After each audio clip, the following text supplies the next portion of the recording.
And then there's this, new warning signs about potential fraud in the Obamacare system as HHS Secretary Kennedy and CMS Chief Dr. Oz say they have uncovered a major red flag. Listen here. More than 1 million people enrolled in Obamacare without Social Security numbers on file. That is a glaring warning sign of fraud. If even a single person was on Obamacare with no Social Security number, we should have found out. Why are we paying people who we don't know if they actually exist? CMS Administrator Dr. Mehmet Oz joins us now. Doc, always great to see you. Thank you for joining us down here at the fair. Well, you both look like gazelles, which I'm very happy for. We'll be running around that field behiund you in a while. Yeah, we need to talk about, this is MAHA Day, by the way, at the State Fair, and we need to talk about how the pancake eating contest fits into this. I wanted to ask you, first of all, more than 1 million people in the Obamacare system without Social Security numbers attached to their files. I didn't even know you could get into the Obamacare exchange without putting in a Social Security number. Most people would think, and they would be right, that that's impossible because, after all, you only get Obamacare if you can demonstrate that you're making between 1 and 4 times the poverty level. But in many counties in America, there are more people enrolled in Obamacare for, let's say, making 100% of poverty than exist in the county. So we already have lots of red flags. This latest problem is really massive because brokers, this is all done by folks who are middlemen, signed up fake individuals. We believe it could be more than 1 million with fake Social Security numbers or no Social Security numbers. Again, how do I know how much money you made? How do you prove to me you belong in the program if you don't even have a Social Security number? And the reality is people aren't in the program. They're fake individuals. They don't really exist. They're ghosts. And what we have now learned, I'll just give you the numbers. Historically, Obamacare had 9 million people on it. 9 million people.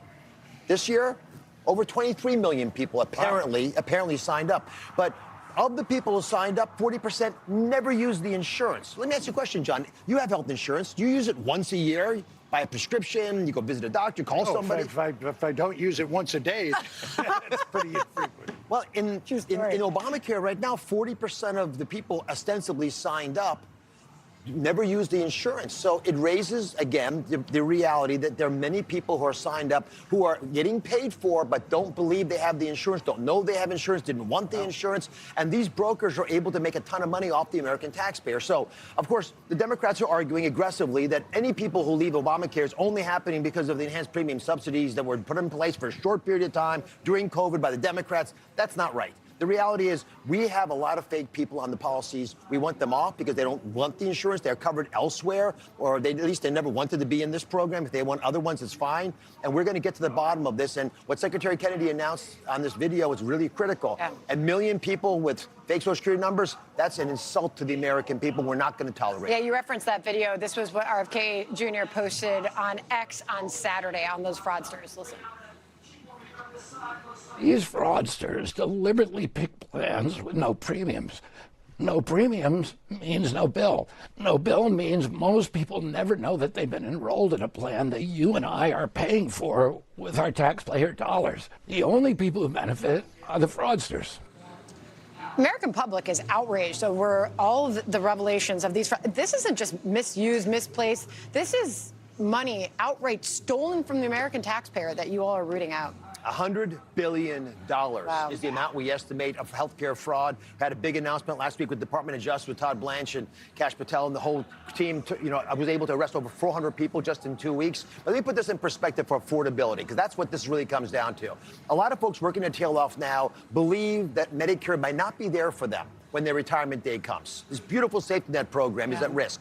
If we take the fraud out of Medicare, we double the life expectancy of the system. It'll be there for you, your kids, and your grandkids. So let's fix the problem. We don't have to tax people, just cut the fraud out. And here's the real epiphany for me. A lot of this is being done by foreign nationals, foreign multinational corporations and fraudsters, mafia. It's all over the place. We're rooting it out in every state where we find it. I mean, it's such a huge piggy bank. It's, I think, between the federal government and the states, more than $2 trillion. It's just so attractive. So I know that RFK Jr. was talking about this, blaming the Biden administration for taking guardrails off of these programs, which just let all the fraudsters roar in. It continues today, but I'll tell you, as the person who runs the agency, they decimated the program integrity group. There were 6 people in the entire group at CMS that's patrolling Medicaid, and that's a tiny number of individuals for $1 trillion program. You would wonder what happened. What happened, you ask the folks, they'll tell you, they were told during the Biden administration not to worry about fraud, just focus on enrolling more people. Yeah. And got so bad that in the last year of the Biden administration, they took 12 million people off themselves because they didn't actually have the insurance, want the insurance, need the insurance. So the Democrats now are in a bit of a bind. They had promised to the American people they were going to give everyone insurance. They ended up giving people who don't want the insurance coverage because they were covered elsewhere. They also now are manufacturing people's names and not minding it all that much. So we have a crisis on fraud. We need to get the American people to believe in these systems again. The way to do it is how the president's doing it. You appoint a task force that J.D. Vance is leading. This anti-fraud task force of the White House is going to use an all-of-government approach, all of us chipping in our own ways. So if I've got an observation that's clearly fraudulent, I can quickly call Treasury, have them trace the money, figure out money laundering. I can call Department of Justice, get them to actually take action in taking out these fraudsters. But I can give American people confidence that with $100 billion to root out, and we see it as our primary duty, we're going to get to the bottom. All right, so part of MAHA Monday isn't making our guests sweat it out. Buckets, you're losing probably sitting here with us right now. It's cleansing in so many different ways, right? But MAHA, so let's cycle through some of this video because it's pretty hilarious. There's a pancake eating contest. The Great American Street Fair pancake eating contest. We also have RFK Jr. Doing pull-ups, kids racing kids doing pull-ups. How many pull-ups can you do, by the way, Dr. Oz? I usually do 11. I only bring that. I only bring that up good. because I want 10% more than what people think my max is. So who's better at this? Is RFK Jr. do more? Oh, Bobby, than come on. Oh, okay, He's a okay. beast. He just goes at it. He never stops. He can bench press a couple of 100 pounds and leg Bobby's press a powerful man. So what's your message on MAHA Monday here?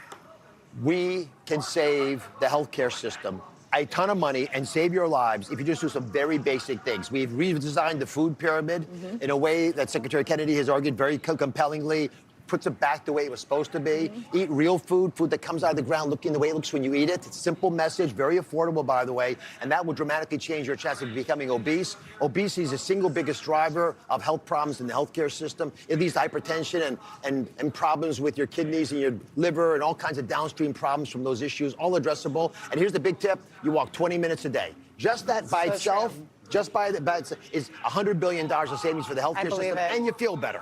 Yeah, absolutely. Yeah, and those pancakes this morning, they came out right out of the ground. And we are hosting, by the way, MAHA Mondays. I'm hosting Daniel Amen right after the show, world-class brain specialist, talking about how to get your mind back into the game. And next week, big show with Jeff Zakarian from the Food Network. We're talking about how to make meals with the food pyramid that we can now put in hospitals and put in medical schools and put in our regular schools. All of that, by the way, dramatically improves the well-being of the American people. The biggest struggle for every mom at night, what to put on the table for dinner. Exactly. We have recipes for you. I love it. And while you're at it, while you're fixing the food that those folks get, you might set your sights on the U.S. Navy as well. They could use a little help in the mess hall. A pro tip. All right. Thank you. Thanks, Doc. Appreciate it. Good to see you. Now go run around the mall. Yeah. Now that you got the sweat worked up. All right. Be sure to like and subscribe for all the Fox News latest on YouTube and catch full shows streaming now on Fox 1. We are honored to host this event and grateful for everyone who has helped make it possible. It is now my distinct pleasure to introduce the Secretary of the United States Department of Health and Human Services, the Honorable Robert F. Kennedy, Jr. Mr. Secretary, thank you.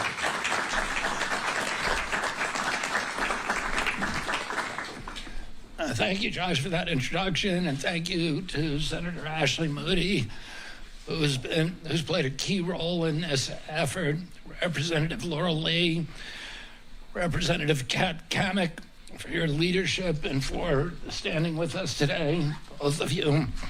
I also want to recognize Representative Scott Franklin. Although he couldn't be here today, he played another key role of leadership in this initiative, and his wife, Amy, is here to represent him.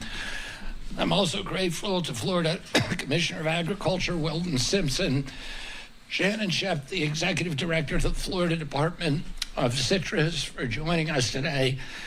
And I want to recognize the Florida Farm Bureau, the Florida Citrus Processors Association, the Florida Citrus Mutual for their partnership and their unwavering support of the Florida growers. I also want to point out that I pointed out earlier that I have a very strong connection to the orange industry. My wife was the Orange Blossom Queen of the Tallahassee Day Parade, and she grew up on an orange grove in Frostproof, Florida.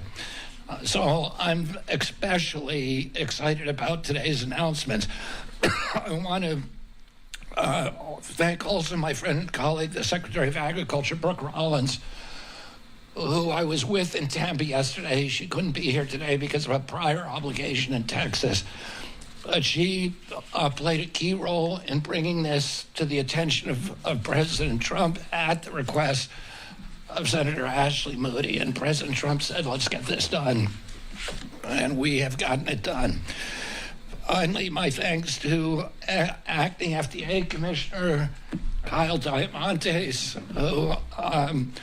who made this happen. And I want to thank him for his leadership on this and many, many other issues. American farmers, the American citrus industry have no better friend than President Trump. President Trump wants Americans eating American food and drinking beverages grown from American-made fruit. He wants strong supply chains that protect U.S. agriculture, and he wants American businesses to succeed against foreign companies. That's why today I'm announcing FDA's final rule for modernizing the outdated standard of identity for pasteurized orange juice. This rule, delivers a decisive victory for American farmers. It protects our domestic supply chains and advances President Trump's America First agenda. For more than 80 years, or 60 years, federal regulations have required pasteurized orange juice sold in the United States to contain at least 10.5 degrees Brix, which is a measurement of dissolved sucrose. But hurricanes, citrus greening disease, and other extraordinary events have devastated Florida's historic citrus groves, naturally reducing the sugar content of many Florida oranges. Even though Florida growers continue to produce high-quality fruit, orange juice companies have had to import higher sugar content oranges, mainly from Brazil, but other foreign countries, in order to satisfy these outdated requirements. The regulations hurt our economy, drove up costs, they cost American jobs, and unnecessarily force higher sugar levels in orange juice, which is something that we don't want. That outdated regulation is something that the Trump administration wants to cut, along with its other efforts to cut red tape by lowering the minimum Brix levels from 10.5 degrees to 10 degrees. This long overdue reform will reduce our dependence on foreign imports, unleash American agriculture, and save the industry more than $60 million every year. It strengthens American supply chains and levels the playing field for American citrus growers and maintains the safety and quality and taste of this American product. That is the American First policy in action, guided by gold standard science. That's how we grow our economy. That's how we support our farmers and U.S. businesses. And that's how we give Americans access to real food that they can trust as we make America healthy again. Please join me in welcoming my colleague and friend, Acting FDA Commissioner Kyle Diamantes.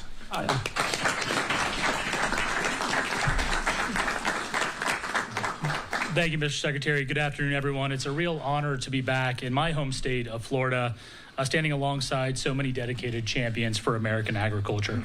I want to give a special thanks to Secretary Kennedy, Senator Moody, Congresswoman Lee, Congresswoman Kamek, and all of our incredible local citrus growers and industry leaders who have joined us here today, including Wilton Simpson.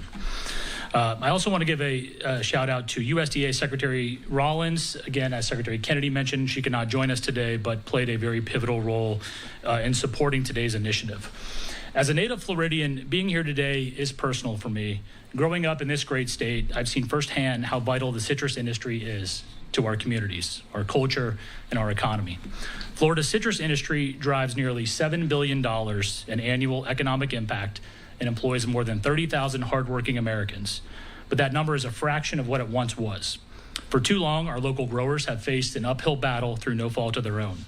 Between the devastating toll of citrus greening disease and the compounding wreckage left behind by hurricanes, the agricultural reality on the ground has fundamentally shifted.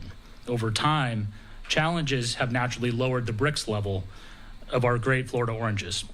Yet, as Secretary Kennedy mentioned, for over 60 years, our federal regulations have failed to evolve to account for this reality. The FDA's outdated orange juice standard of identity, think of a standard of identity as a recipe outlining what a product must contain, hasn't been modernized since 1963. And until today, at 8:45 this morning, required a minimum Brix level that became increasingly impossible for domestic growers to meet through no fault of their own. This rigid, obsolete rule did nothing to protect consumers, and it severely harmed domestic production, particularly right here in Florida. It effectively forced manufacturers to turn away from the Sunshine State and rely on foreign imported oranges just to meet an arbitrary federal number. In fact, foreign imports climbed to nearly 90% of the market share as a result of FDA's inaction. Today, under the leadership of President Trump and Secretary Kennedy, and through the support of this congressional delegation, FDA is proud to fix that inequity. As part of our aggressive deregulatory agenda, we are cutting the red tape that holds American workers back. As Secretary Kennedy announced a few minutes ago, we've officially updated this morning the standard of identity to lower the minimum Brix requirement to allow more Florida oranges to be used for orange juice right here. Earlier we were talking, and Matt Joyner referenced that this was the only commodity where you could pull an orange off of a tree, squeeze it into a cup, and couldn't call it orange juice. That is now changed for good here in the state of Florida. So this common sense shift matches today's agricultural realities on the ground. It saves juice manufacturers tens of millions of dollars a year and guarantees that the taste and quality consumers love remains unchanged. And most importantly, this action actively supports, protects, and creates American jobs, including right here in Central Florida. I want to again thank Secretary Kennedy for his tremendous leadership on this issue, as well as the entire Florida delegation. And with that, I'll turn it over to my friend, Senator Ashley Moody. Thank you. Thanks. And fellow Floridians. This is a great day for the state of Florida and for the Florida orange. And just to put this in perspective, the Florida orange, which is on every Florida license tag driving around the state, over the past 2 decades, the production of the Florida orange has gone down 90 to 95%. And what that means is, while our growers might have stood a chance with this crazy, nonsensical, outdated regulation before greening or before freezes, while you're trying to survive throughout that, you certainly can't have kudzu of overburdening regulations snuff out the very remaining life that you have. And when Governor DeSantis appointed me to the Senate seat, I said, I'm going to go to Washington and fight for this state and fight for our industries and fight for our families and take a machete to the administrative bureaucracy that is actually working against the prosperity of our families. And this is one of the best examples I could find. The growers came to meet with me within the first month, and they said, we've been trying to get somebody to pay attention to this regulation that makes absolutely no sense, that makes us have to import Brazilian oranges to make Florida orange juice. And we can't get anybody to change this. Will you file the bill? I'm like, absolutely. I'll be the lead sponsor in the Senate.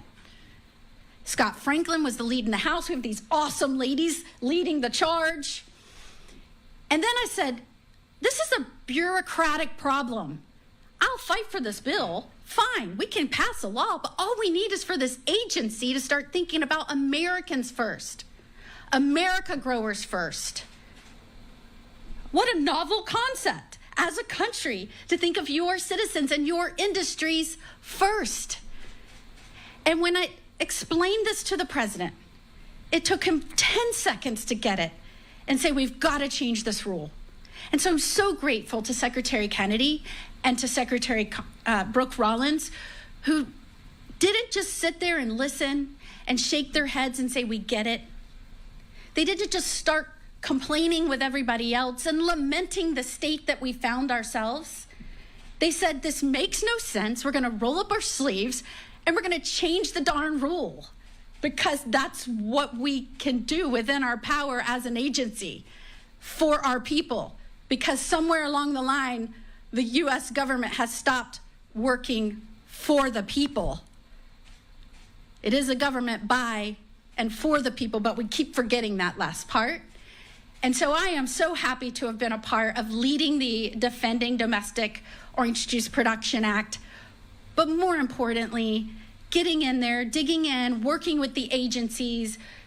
And you heard Secretary Kennedy say, for everything that they're passing, they're trying to do away with needless regulations that are stifling the prosperity and growth of this country. Because here is what this administration understands. If we grow it here or manufacture it here, or we need to grow it here or manufacture it here for the safety and strength of our country, let's get it done. I'm so happy to be your United States Senator for the great state of Florida, where we're getting it done. Thank you so much.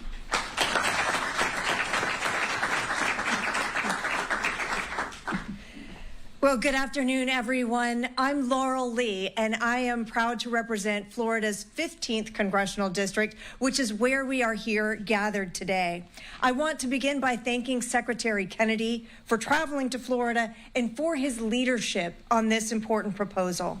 I also want to thank President Trump for his commitment to supporting American agriculture and ensuring that federal policy keeps pace with science, with innovation, and with common sense. I also want to recognize Senator Moody and Congressman Scott Franklin, whose leadership on this issue in Congress helped pave the way for today's announcement, along with Congresswoman Kat Kamak, our Agriculture Commissioner Wilton Simpson, and the citrus growers, processors, and industry leaders whose dedication and commitment helped make this day possible. Across agriculture, nutrition, and public health, this administration has shown a willingness to modernize government, remove unnecessary barriers, and ask a simple question: does this policy serve the American people? President Trump and Secretary Kennedy understand that a healthier America begins with a stronger American food supply. Supporting our farmers and expanding access to wholesome American-grown foods go hand in hand. Today's announcement is another example of that leadership. Florida citrus is one of America's greatest agricultural success stories. It is part of our history, part of our economy, and our identity. Here in Central Florida, generations of families have built their lives around this industry and continue to produce some of the finest orange juice anywhere in the world. For generations, Florida orange juice has set the standard by which orange juice is judged around the world. Today's proposal helps ensure that our federal standards reflect that same excellence. One of those federal standards, known as the BRICS standard that you've heard about today, measures the natural sugar and soluble solids in orange juice and helps determine how it is labeled and used. More than 60 years ago, the FDA established a minimum BRICS level of 10.5%, a standard that reflected the characteristics of Florida citrus at that time. But today, Secretary Kennedy and the FDA have proposed updating that standard from 10.5 to 10%. It's a change that reflects today's agricultural realities while preserving the outstanding quality of our products. Agriculture is constantly evolving. As science advances and farming practices adapt, good policy should evolve as well. That's how innovation works, and good government should never stand in its way. Consumers will continue to enjoy the same wholesome, nutritious, high-quality Florida orange juice they've always known, while more Florida-grown fruit will qualify as juice. That means more opportunities for our growers, more American-grown products on our shelves, less reliance on imported juice, and a stronger future for one of Florida's signature industries. President Trump, Secretary Kennedy, and the FDA deserve tremendous credit for taking an approach that strengthens one of America's iconic agricultural industries, while ensuring consumers continue to enjoy the outstanding product that they always have trusted. American farmers deserve every opportunity to compete, succeed, and lead where the products that they grow begin here at home. This change today is a testament to determined advocacy. I especially want to thank Congressman Scott Franklin, Florida Citrus Mutual, the Florida Farm Bureau, and the many growers across our state who never stopped making the case for Florida citrus. Many of them are here with us today, and their work helped make this change possible. When farmers, industry leaders, Congress, and the administration work together, we can solve real problems with smart, common sense solutions. Today, we build on the success of Florida citrus, creating more opportunities for American growers, strengthening domestic production, reducing reliance on foreign imports, and securing this iconic industry. It is now my pleasure to introduce my friend and colleague, Representative Kat Cammack.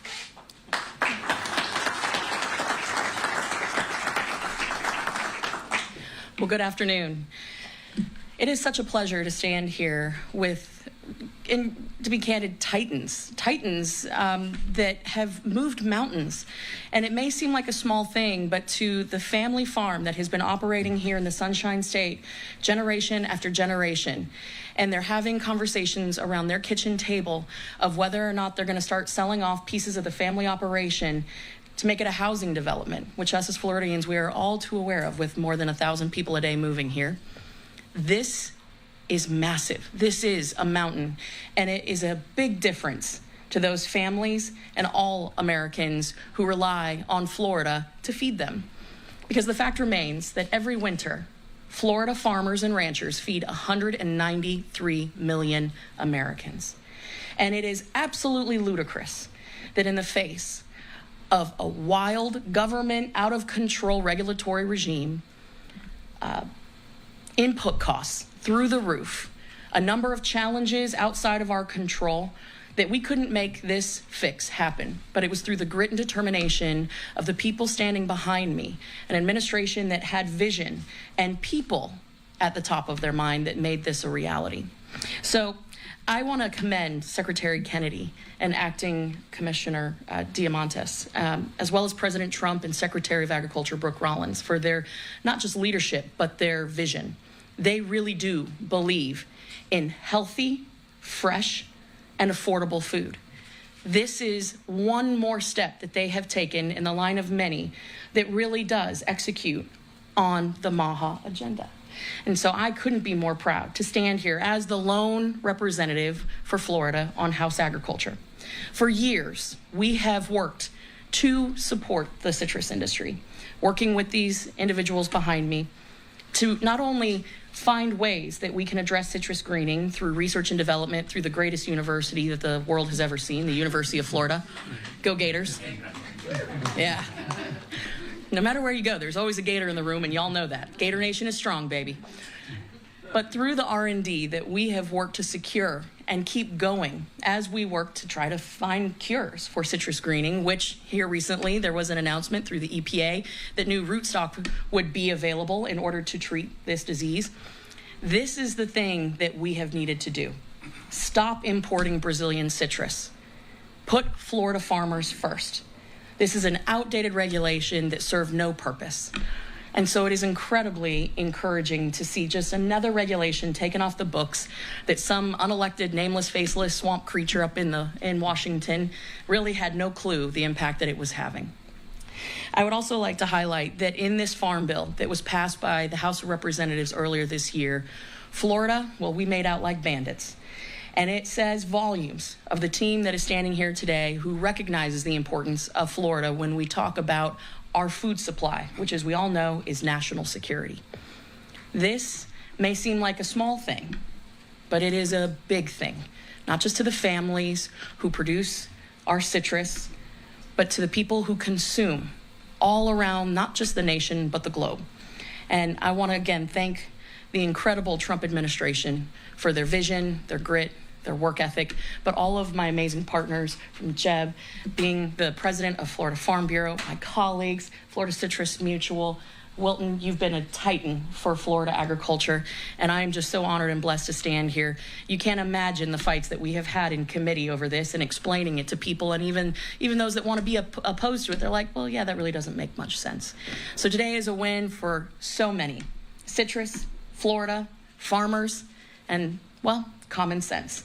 So I'd be remiss if I didn't say, welcome to the Sunshine State, go Gators, and it is my pleasure to introduce our Commissioner of Agriculture, Wilton Simpson.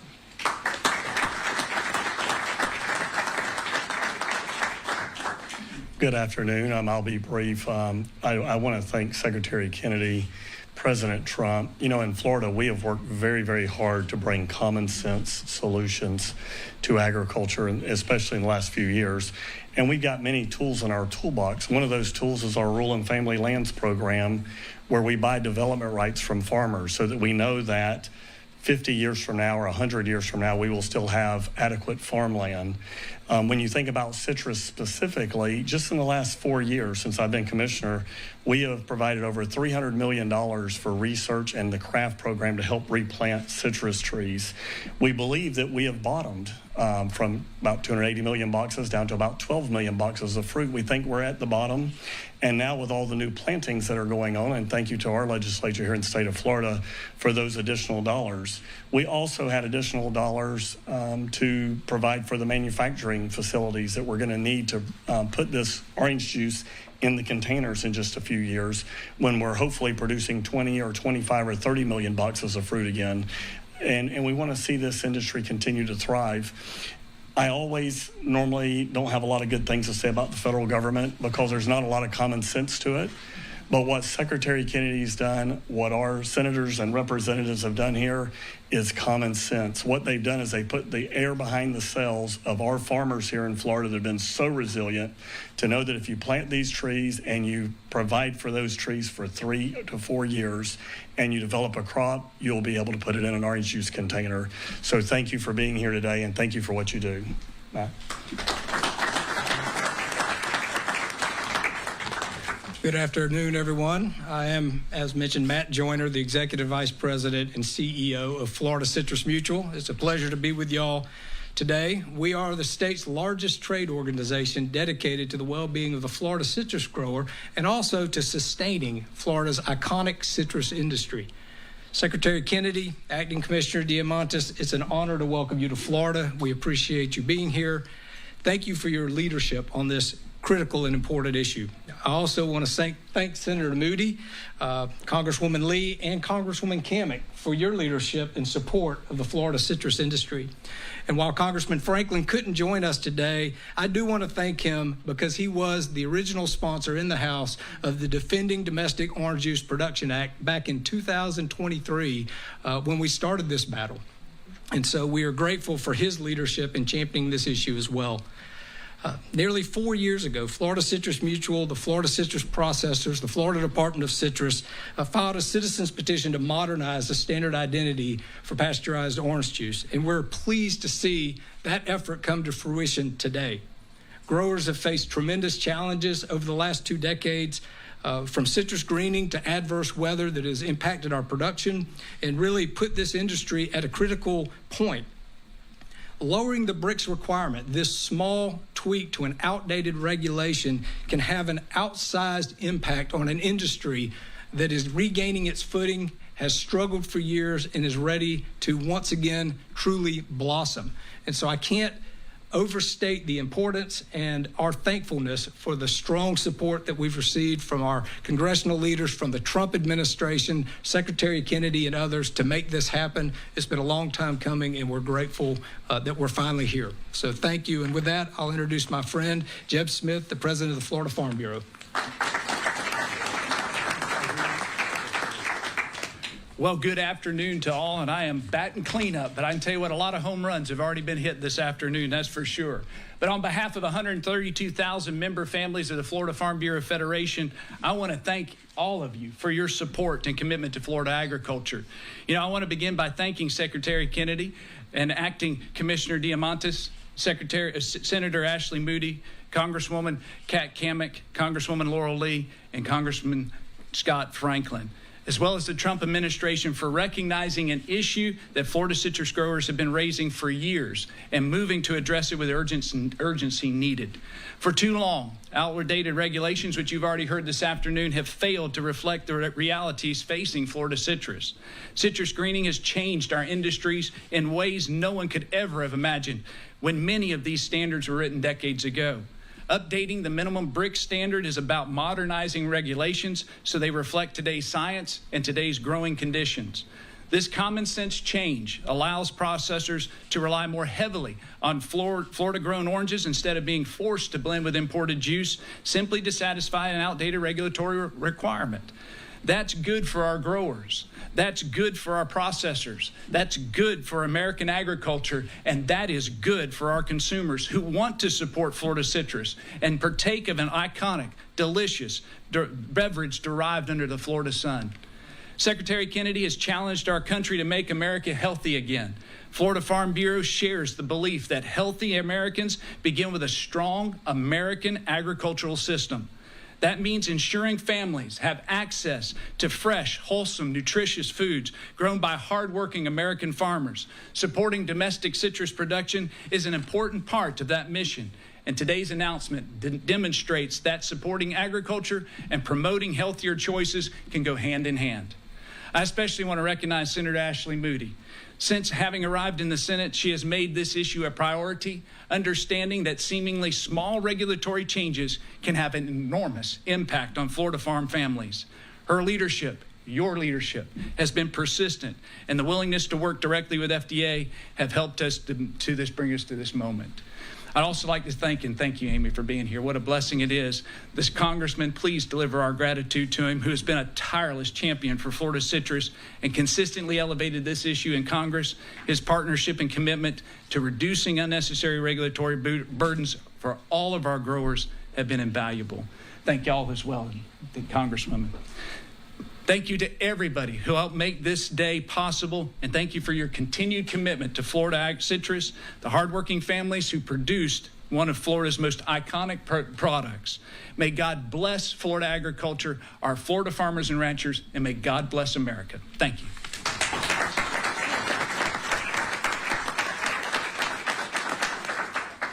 Thank you all for coming today. That concludes our remarks section. We will now go into the Q&A portion.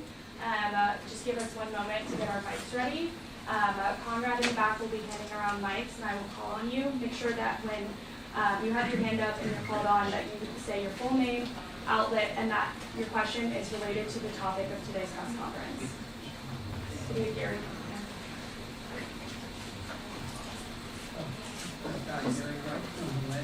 One moment, sorry. I'm connecting the mics. Gary White from the Ledger. Can you hear me? I don't think so. Try one more time. Can you hear me? Not yet. Testing. This is like a Nextel commercial. I'm dating myself now. Can you hear me now?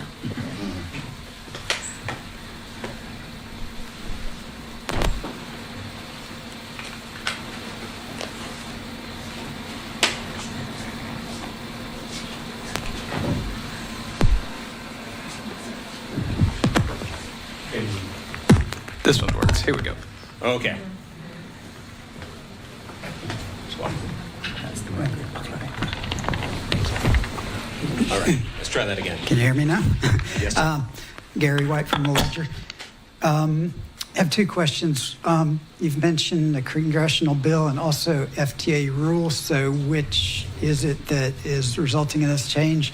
And then also, considering how much urgency there seems to be on this, why did the Trump administration not do this in his first term? I can take the legal part of the question, although I think I'm not the only lawyer standing up here. So the way regulations work is those are generally passed. They're proposed. There's opportunity for notice and comment from people, and then there's a final rule.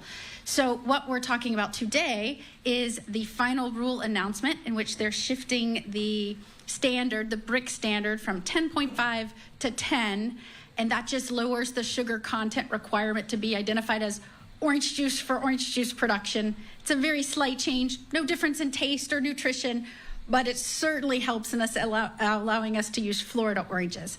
So the proposed bill that Scott Franklin led in the House and I led in the Senate would have mandated that regulation change. But it didn't take me too long to figure out as a senator that the agency can do that because they're the ones that promulgated the rule in the first place. So I think this rule has been in place for a very, very, very long time, decades, I think the 60s or 70s. I don't know why it wasn't changed previously, but I can tell you there were a lot of us that were speaking out about it in the last year since the Secretary Kennedy took over. And as soon as we explained that it made no sense in terms of nutrition or taste and that the agency could do something without any law change, they leapt into action, did a proposed rule, allowed for notice and comment, and then today's announcement, which is truly why it's a big announcement, is the final rule being put in place, officially lowering that from 10.5 to 10. In answer to your second question, it'll probably surprise you, but there are a lot of irrational and crazy regulations in our government. We're working on getting rid of them as quickly as possible. President Trump was unaware of this regulation. The petition, first of all, the hurricanes and the freezing temperatures which happened between 2017 and 2024 really aggravated this issue. And the citrus growers did not petition until the last administration, to the Biden administration. And President Trump was unaware of this issue until Senator Moody brought it to his attention. Brooke Rollins was in that meeting. President Trump said, I want to fix this. They called me, and we put FDA to work fixing it as quickly as we could. Hi, Marilyn Parker, News Channel 8 in Tampa, Florida. First of all, I want to ask, how will you know when this is working for our farmers and seeing the actual production rates? Also, it seems, going from 10.5 to 10, for those who don't have any clue about bricks and sugar content and all this type of stuff, it sounds very, very small. And so can you expound on, give me an example of what that would actually look like, and if there will be any impacts that you're considering, especially when it comes to cyclospora and screwworms impacting the citrus industry at all? Have we thought about those things and those impacts? Can we get into that as well? Thank you. I'll start with the last first. Screwworm, cyclospora is not an issue for the Florida citrus industry. Thank goodness. We have plenty of issues of our own. In terms of when this will impact the grower, it will be immediate because we'll be able to bring more fruit to the processors, irrespective of an arbitrary sugar content that's been dictated by a federal regulation that's been in place since the 60s. So that impact is going to be immediate, and it will help the growers this upcoming season. So we're very excited about it.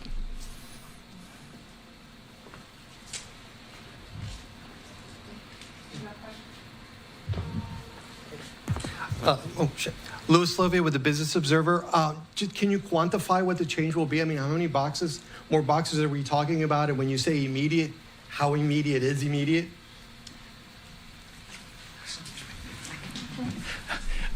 I don't know that I can quantify the number of boxes we're going to produce next season, much less how this will impact us. But I can tell you that based on the average bricks for the season, we will be able to take everything we have to the processing plants, and this should provide the ability to do that. And so we're very optimistic about that. Hi, Jacob Berg, Epoch Times. I've got a question for Secretary Kennedy.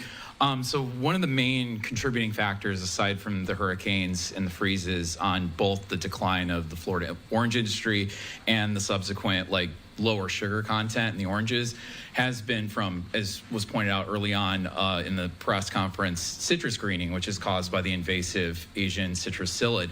Now, that made its way in about almost 30 years ago now, but there's a lot of concern right now with other invasives coming in, screwworms coming back, things like that. And there were a few cuts to the main USDA agency that handles that last year, the Animal and Plant Health Inspection Service, APHIS. So I'm just curious, given, this is a really big issue for the state of Florida, this, Asian citrus psyllid, even though it's been a multi-decade long thing, there's all these other invasives that a lot of people are concerned about, feral pigs even in this state and other states. So what I'm getting at is, I'm curious, have you had any discussions maybe with Secretary Rollins about maybe increasing resources at APHIS or, just bolstering existing efforts? Yeah, I mean, on screwworm, the issue with screwworm is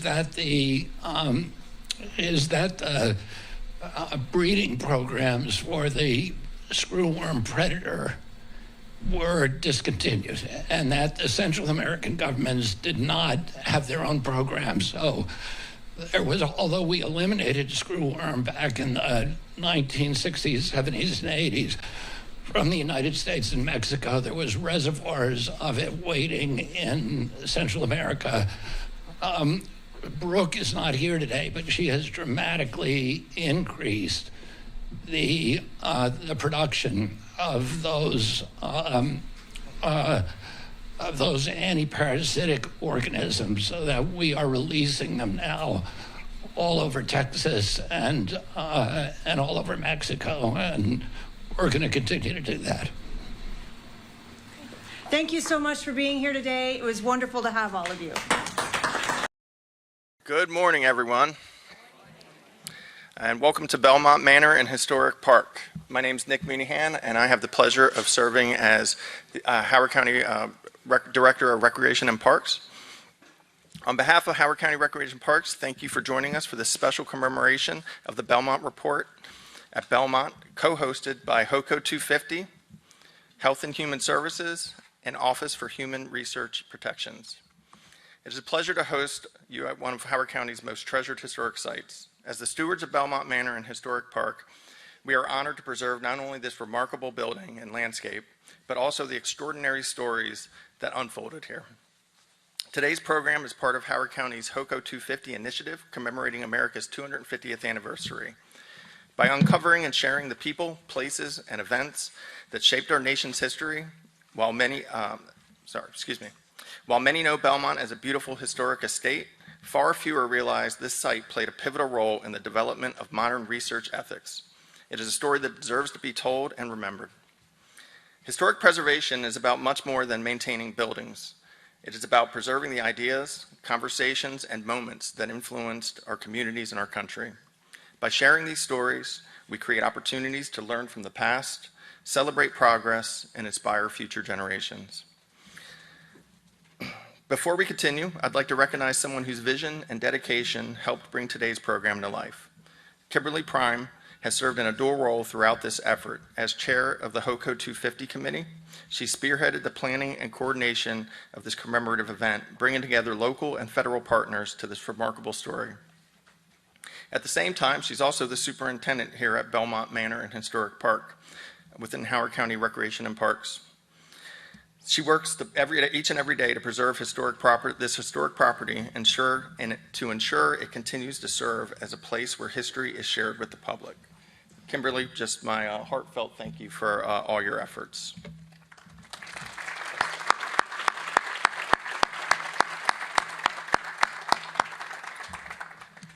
We are also especially grateful to our partners at the U.S. Department of Health and Human Services and the Office for Human Research Protections, whose collaboration has made today's program possible.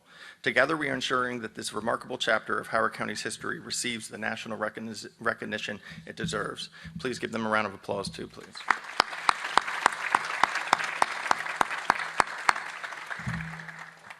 As we commemorate America's 250th anniversary through HOCO 250, today's program reminds us that history is not only found in the battles we fought or the documents we signed, it is also found in the ideas that changed how we care for one another. Belmont is one of those places where history continues to shape the future.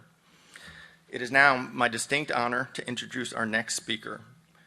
Dr. Stephanie Herodopoulos serves as the Principal Deputy Assistant Secretary for Health Policy and Director of National Health Communications at the Office of the Surgeon General at the U.S. Department of Health and Human Services. A board-certified family medicine physician, Dr. Herodopoulos has dedicated her career to advancing public health through clinical care, health policy, and national leadership. Her commitment to ethical, evidence-based public health makes her especially fitting to help us commemorate the enduring legacy of the Belmont Report. Please join me in giving a warm Howard County welcome to Dr. Stephanie Herodopoulos.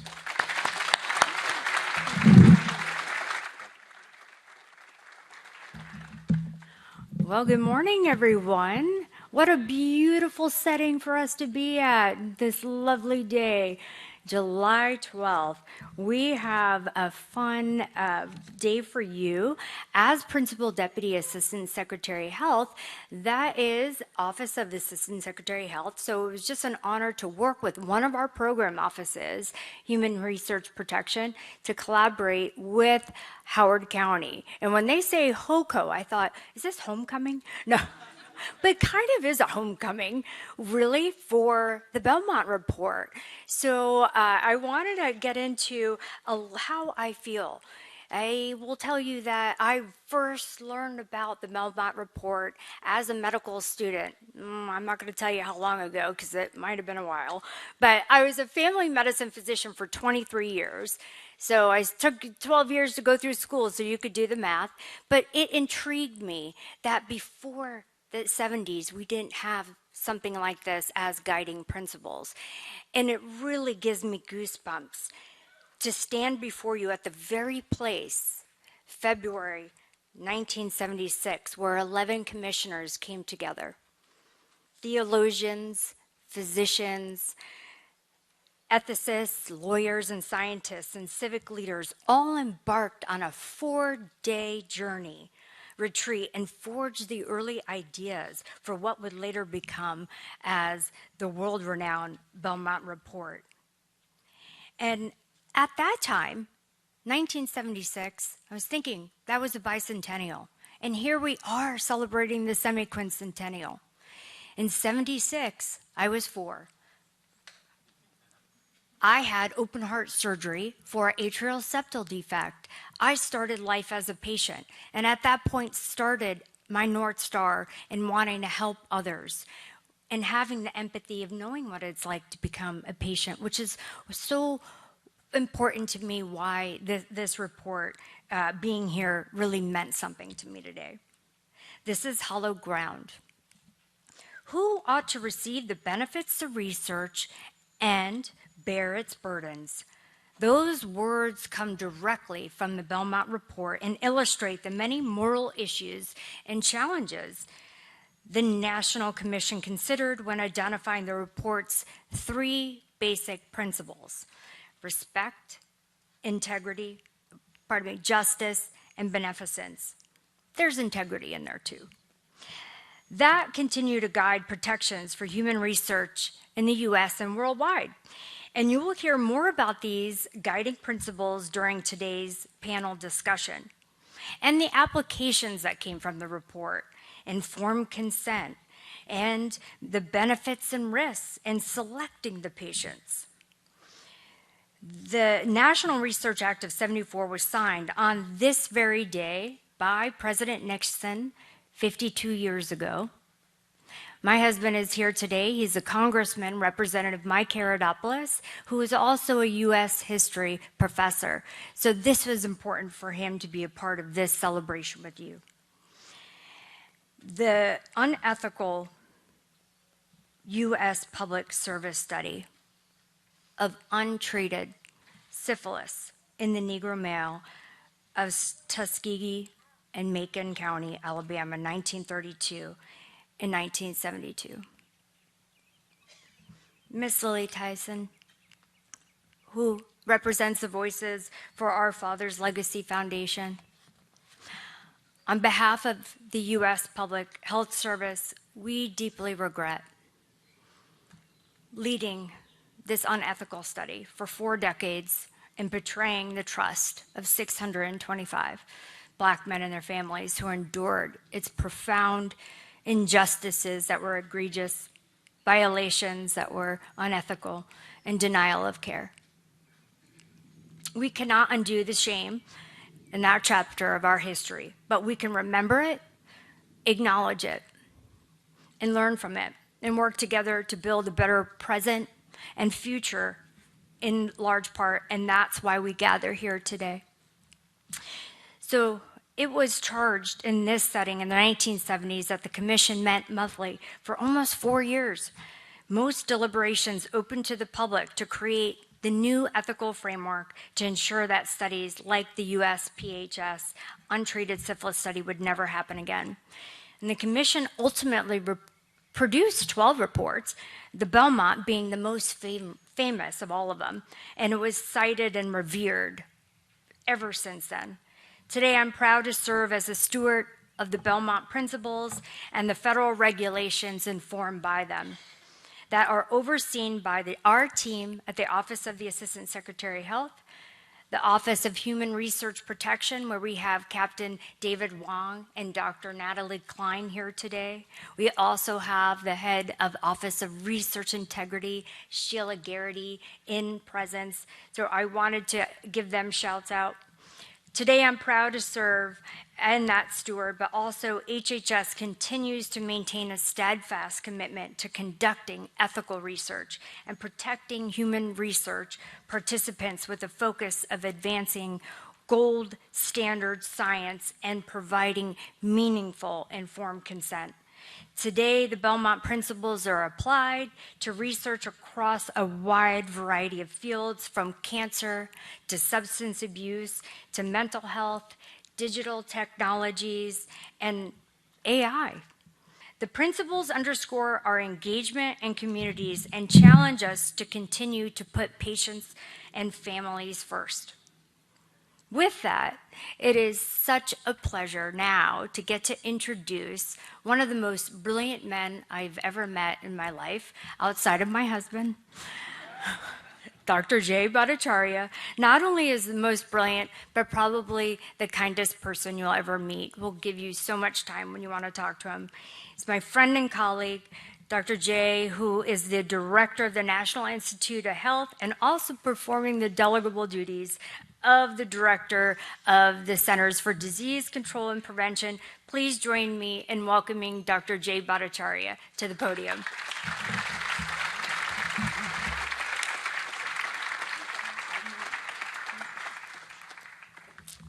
Hi, everybody. Well, thank you for the chance to talk. It's a privilege to reflect the enduring importance of the Belmont Report.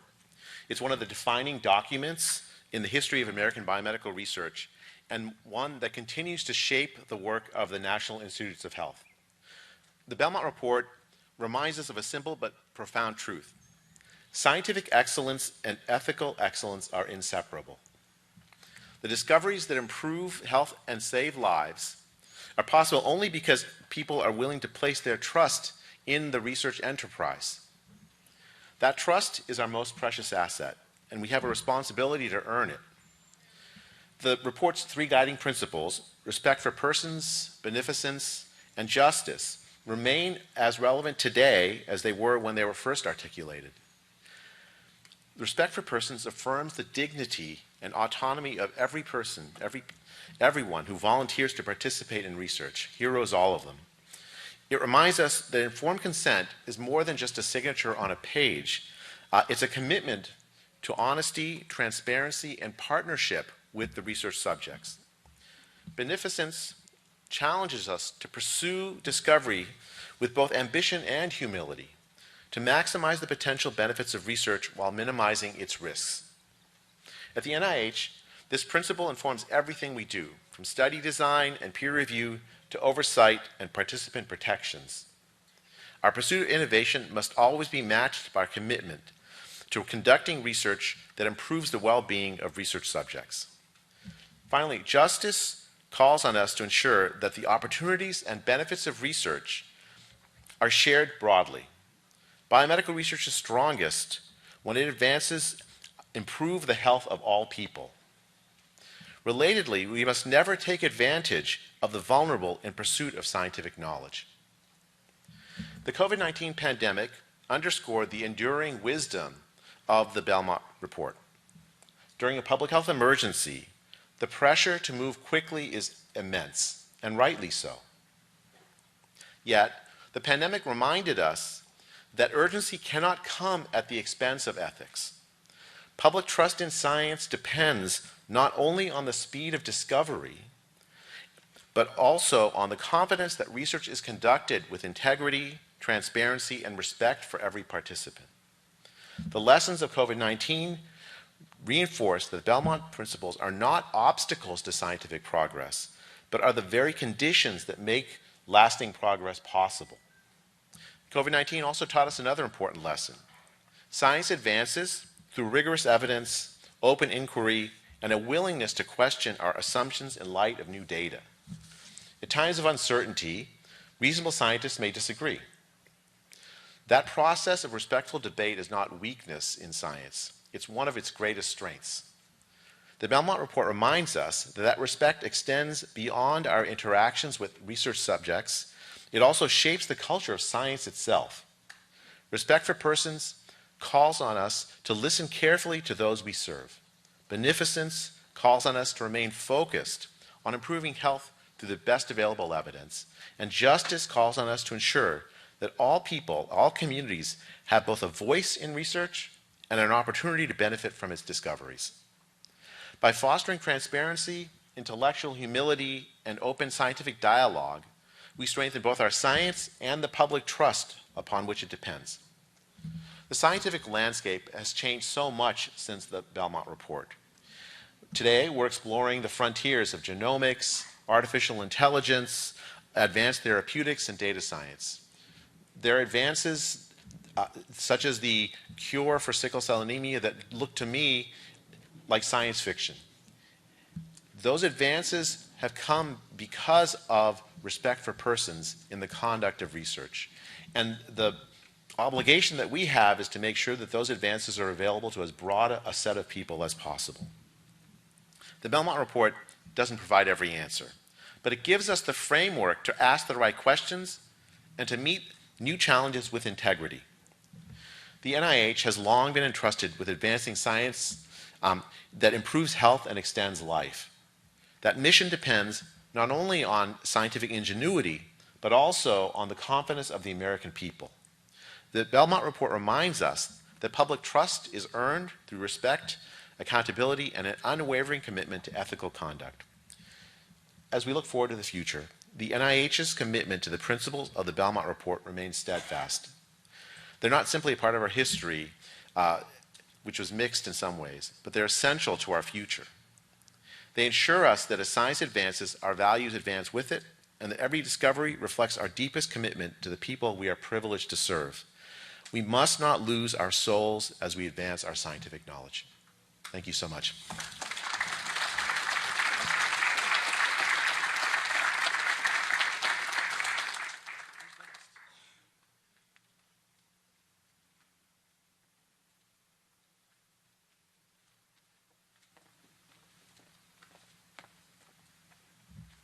Good morning, everyone.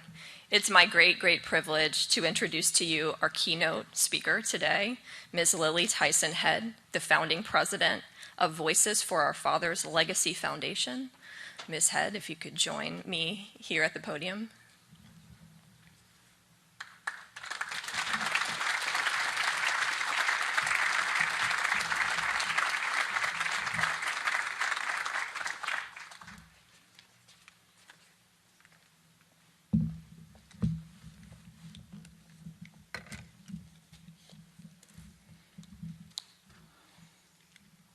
Good morning. And happy 250th anniversary celebration of these United States.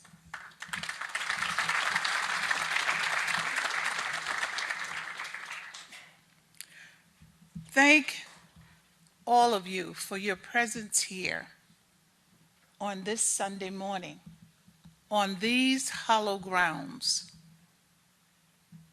that is just as significant today as they were in 1979. It is a distinguished privilege for me to be here today representing Voices for Our Fathers Legacy Foundation as president. I would like to thank Howard County 250 Belmont Report at Belmont Committee, and especially Kimberly Prime for their gracious invitation.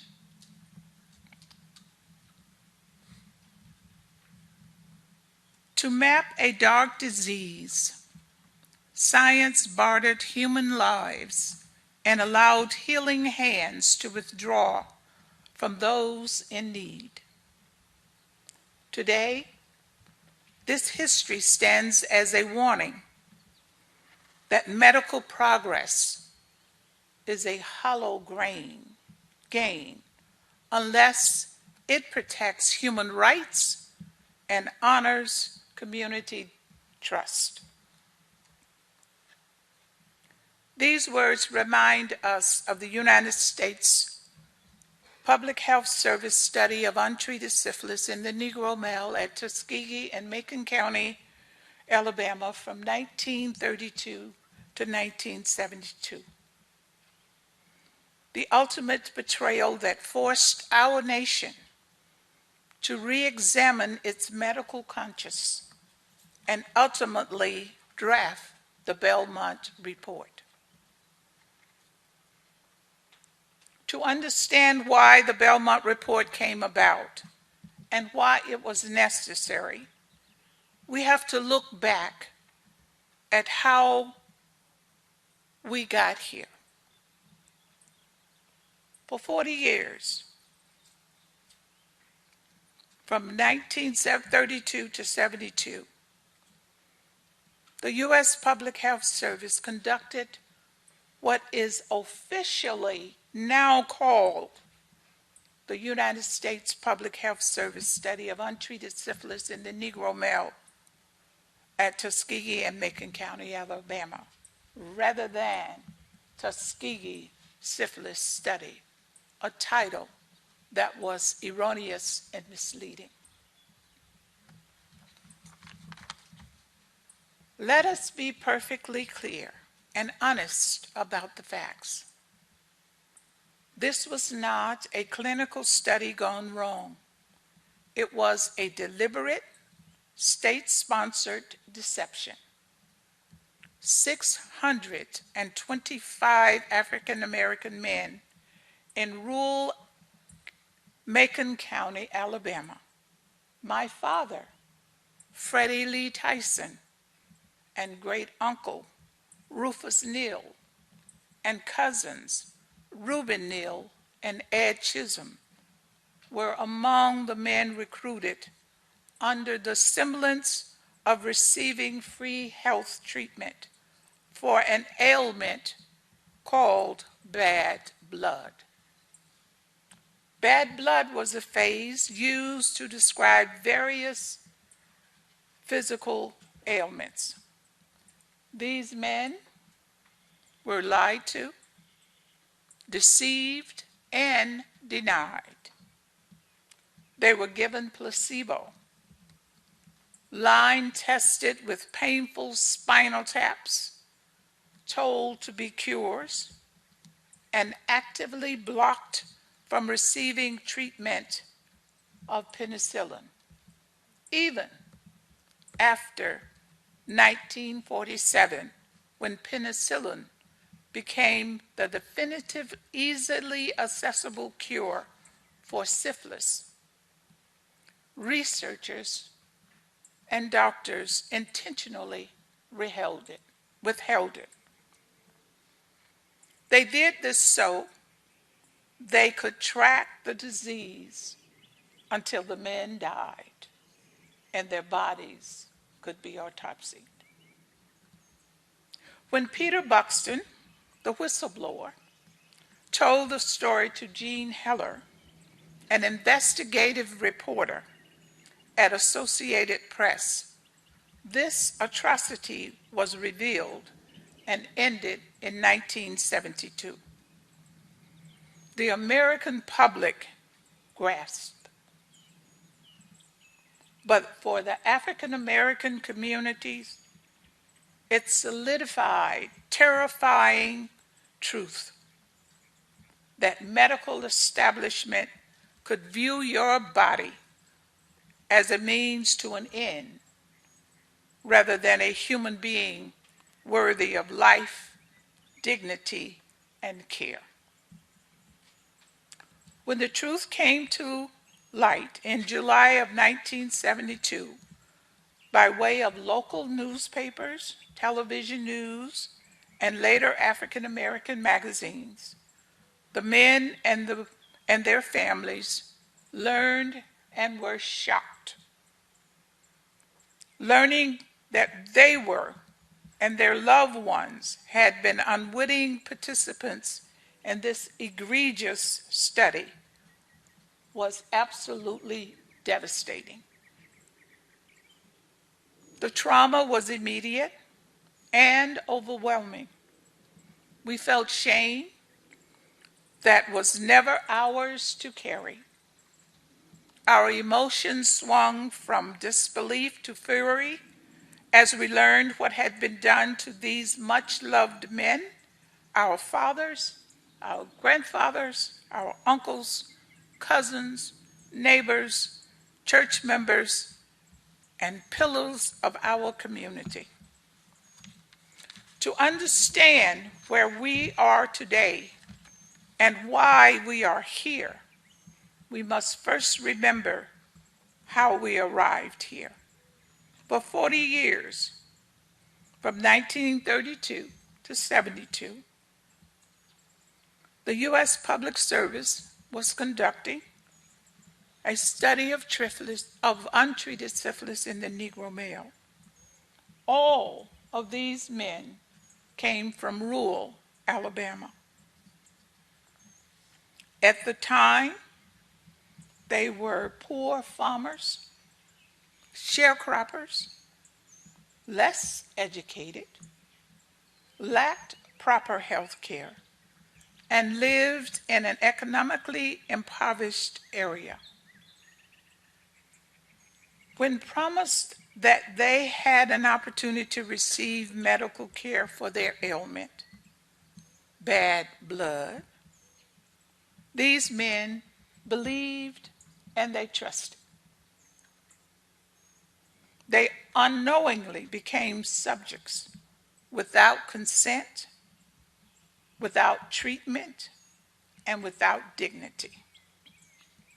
They were observed, not cared for. They were deceived, not informed, and they were exploited and not respected. This was not research.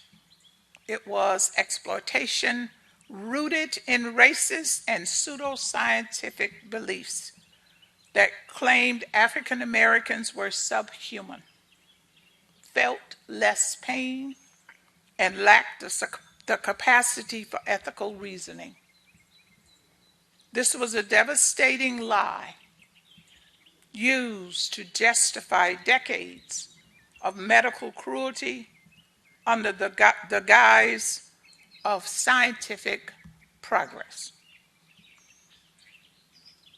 The political fallout from the exposure for the study was swift. Congress stepped in, passing the National Research Act in 1974, which led to this historic gathering at Belmont Conference Center. In 1979, out of that retreat came a foundational text that completely rewrote the laws of modern medicine, the Belmont Report. The Belmont Report was written as a direct rebuke to the honors of the U.S. Public Health Service study of untreated syphilis. And it coded 3 absolute, non-negotiable principles that must govern human research forever. These principles you have heard will be and is the longest lasting set of principles that was devised to address the longest non-therapeutic biomedical study in U.S. medical history. Respect for persons, number one. Respect for persons. This mandates that individuals must be treated as autonomous agents. They must enter research voluntarily, armed with complete, transparent information. This principle birthed our modern standard for informed consent, and that affects each and every one of us here today. Autonomy for those men was deliberately ignored. Beneficent, the strict obligation to protect participants from harm, ensuring we maximize possible benefits while minimizing potential risk. This was violated completely by actively denying a known life-saving cure for dying and suffering men. The do no harm oath or pledge was completely denied. Justice. The requirement that the burdens and the benefits of research must be distributed fairly. It explicitly states that researchers cannot exploit the poor, the marginalized, or vulnerable population simply because they are convenient to manipulate. The men of Macon County bore all of these burdens, suffered the agony, and received absolutely no benefits. The Belmont Report provides moral clarity, and gave us an ethical spine.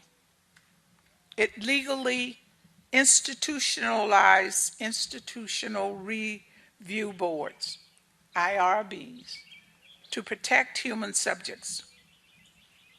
But while the policies changed, the pain did not instantly evaporate. Today, every institutional review board must approve medical trials. Every informed consent form must be signed by the patient.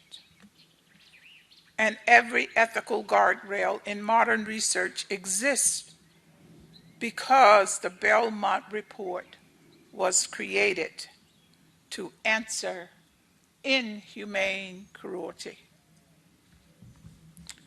This is why the work of Voices for Our Fathers Legacy Foundation is profoundly necessary. This foundation, founded in 2014 and led by actual descendants of the men harmed in the study, refuses to let these men be remembered merely as clinical data points, footnotes on a page, or anonymous victims. We are humanizing their legacies, ensuring that the world remembers these 625 men as they truly were, our beloved ones, our precious fathers, our adoring grandfathers, our loving and protective brothers, our uncles, hard-working citizens who loved their families and built their communities. A couple of days after my father found out that he was in this study. He had received a phone call from a representative from the CDC. Prior to that, he had received a phone call from my brother in Texas and asking him if he knew anything about a study that had gone on in Tuskegee for all these years. And my father said, no, I don't know anything about a study like that. And my brother went on to read him more of the article and describe how the nurse would come and take blood, and they would go out to the hospital every once in a while for a test or whatever. He said, yeah, I remember doing some of that. And then a couple of days later, someone from the CDC, as I said, called and said that he was in the study. I guess you can imagine how he felt, my father, learning this. And there are many other stories how the men learned of it. And understand also, we didn't know anything about study. Nothing. But my daddy said, being as wise as he was, and a Christian man, very calm, he said, with a very strong voice, I can't do anything about what has happened to me and all of those other men. But it's up to you all to make sure it doesn't happen again. Those words are embedded in my mind, but I would hope that they would also be embedded in your mind. And each of us have a role to play in never allowing that to happen again. It is my prayer and reverent hope each of us will use our voices, our minds, our hearts to make sure the three principles of the Belmont Report remain the unwavering compass guiding the future of medical ethics and human dignity. Never again should we allow or endure a study like the United States Public Health Service study of untreated syphilis happens to anyone, anywhere. Thank you, and God bless America.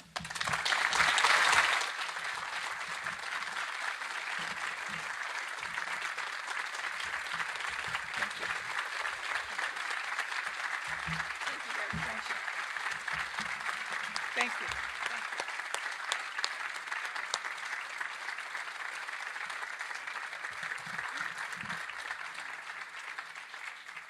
Thank you very much, Ms. Head, for the powerful remarks and for sharing that legacy with us today. I'll ask our panel to go ahead and join me up here. In the meantime, I'll introduce myself. My name is Natalie Klein. I'm the acting director at HHS's Office for Human Research Participants. It's a privilege to be here with you today, and thank you so much to Kim Prime for envisioning this event and inviting us to be part of this panel. There are note cards going around. If you think you're going to have a question that you want our 5 panelists to address, please grab a note card, and Lieutenant Will Boyd is in the aisle right here waving note cards and pens around. You can jot a note or a question on the card and pass them down the aisle for Lieutenant Boyd or Captain David Wong or Zina Alhija, or Lieutenant Commander Devin Thomas in the aisles. They're waving at you now. So please take some time to do that if you'd like to ask a question later on in the panel. I'm going to go take my seat and then introduce my office a little bit more.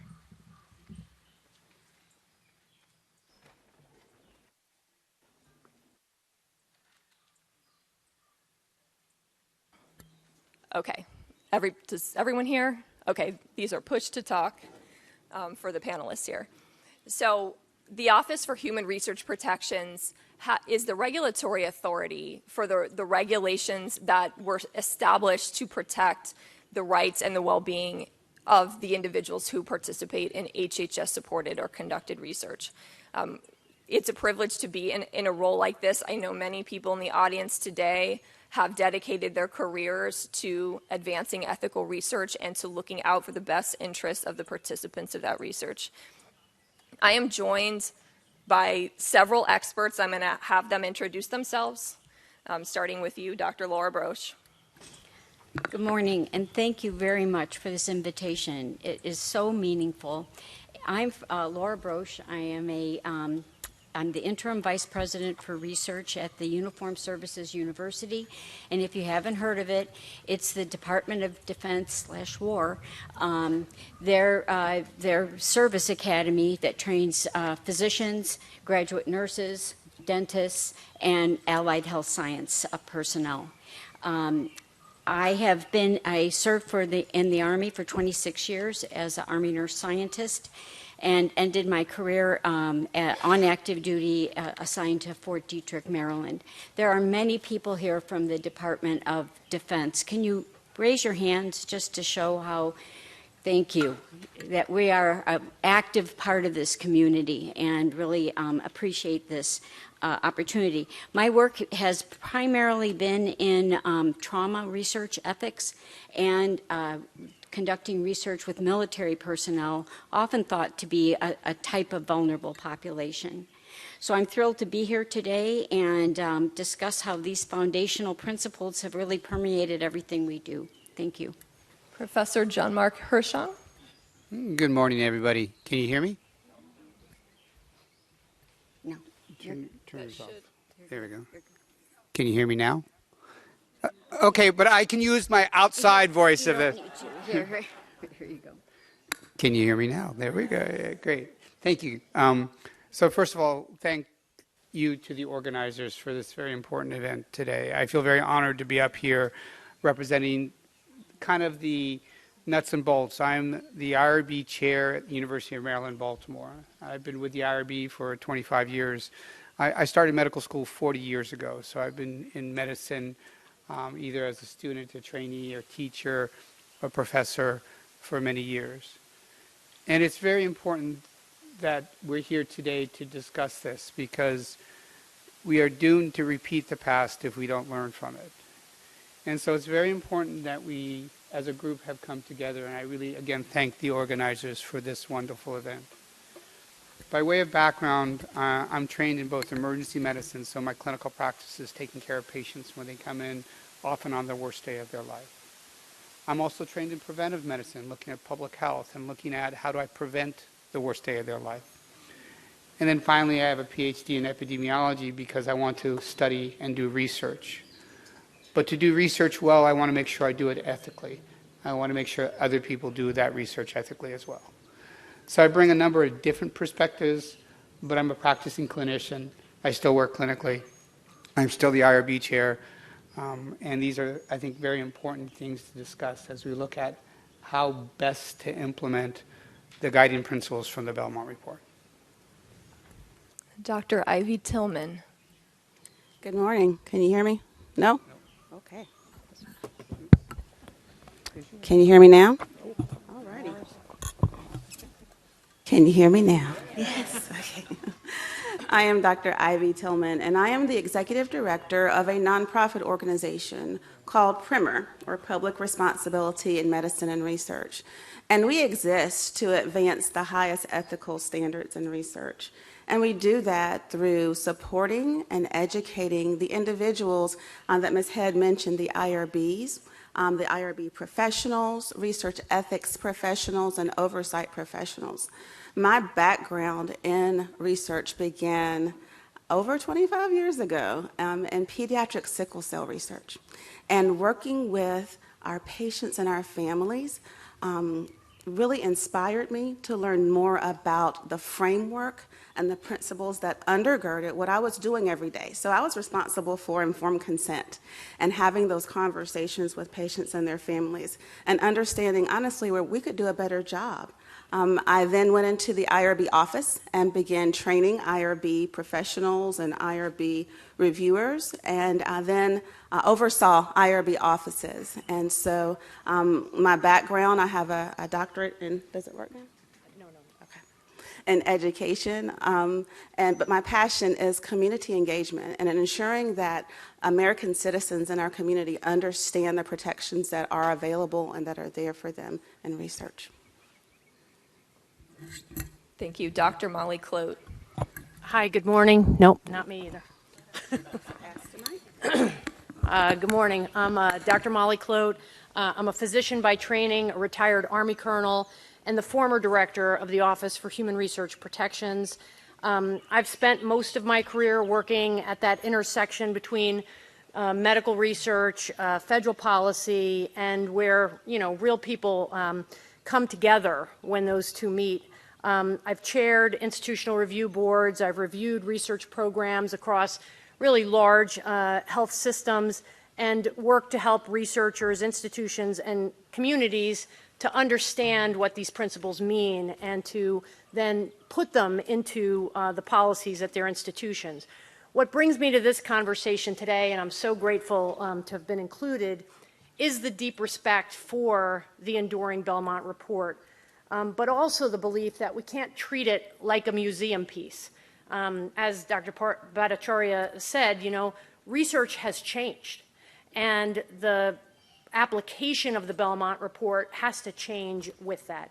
So I hope we can honor Belmont today by asking those hard questions about what those principles really mean today. Thank you.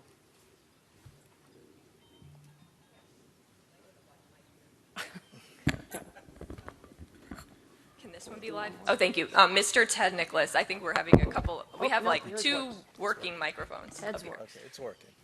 Great, thanks. Hi, good morning. Good morning. My name is Ted Nicholas, and I'm a beneficiary of the works, the good works that the Belmont Report has been carrying out these past years. I was born with sickle cell disease.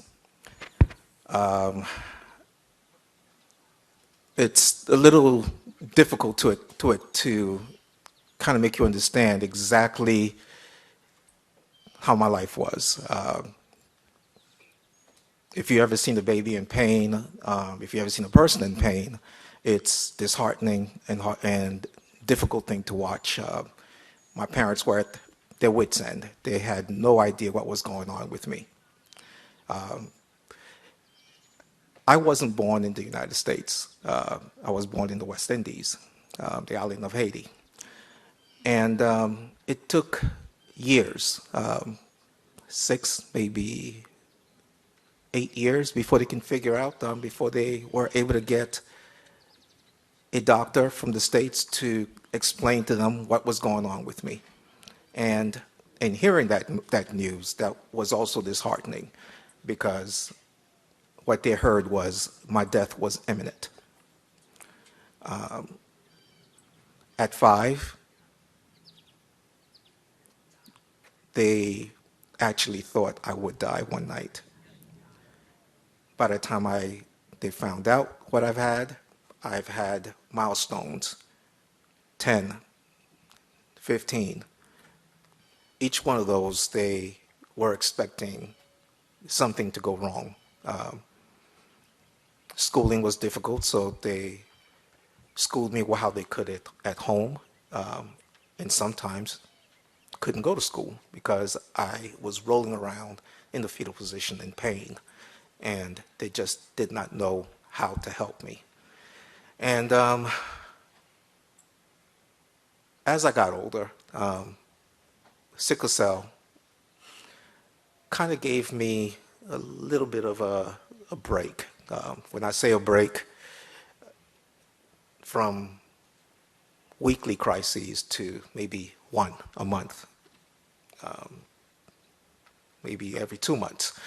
However, it still posed a threat to my life. At any moment, a stroke. For those that don't understand, I should have actually really gone into the details of how you get sickle cell disease. Sickle cell disease is a is a genetic mutation. It's inherited through two parents with the trait. So I, the firstborn, sometimes it hits 1 out of 4. Sometimes it doesn't strike in any of the children.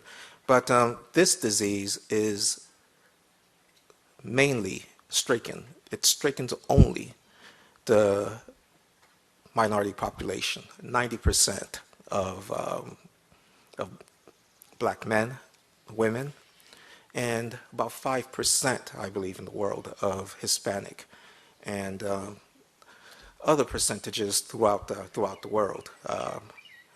Many people who do not look like me have been diagnosed with sickle cell because it's a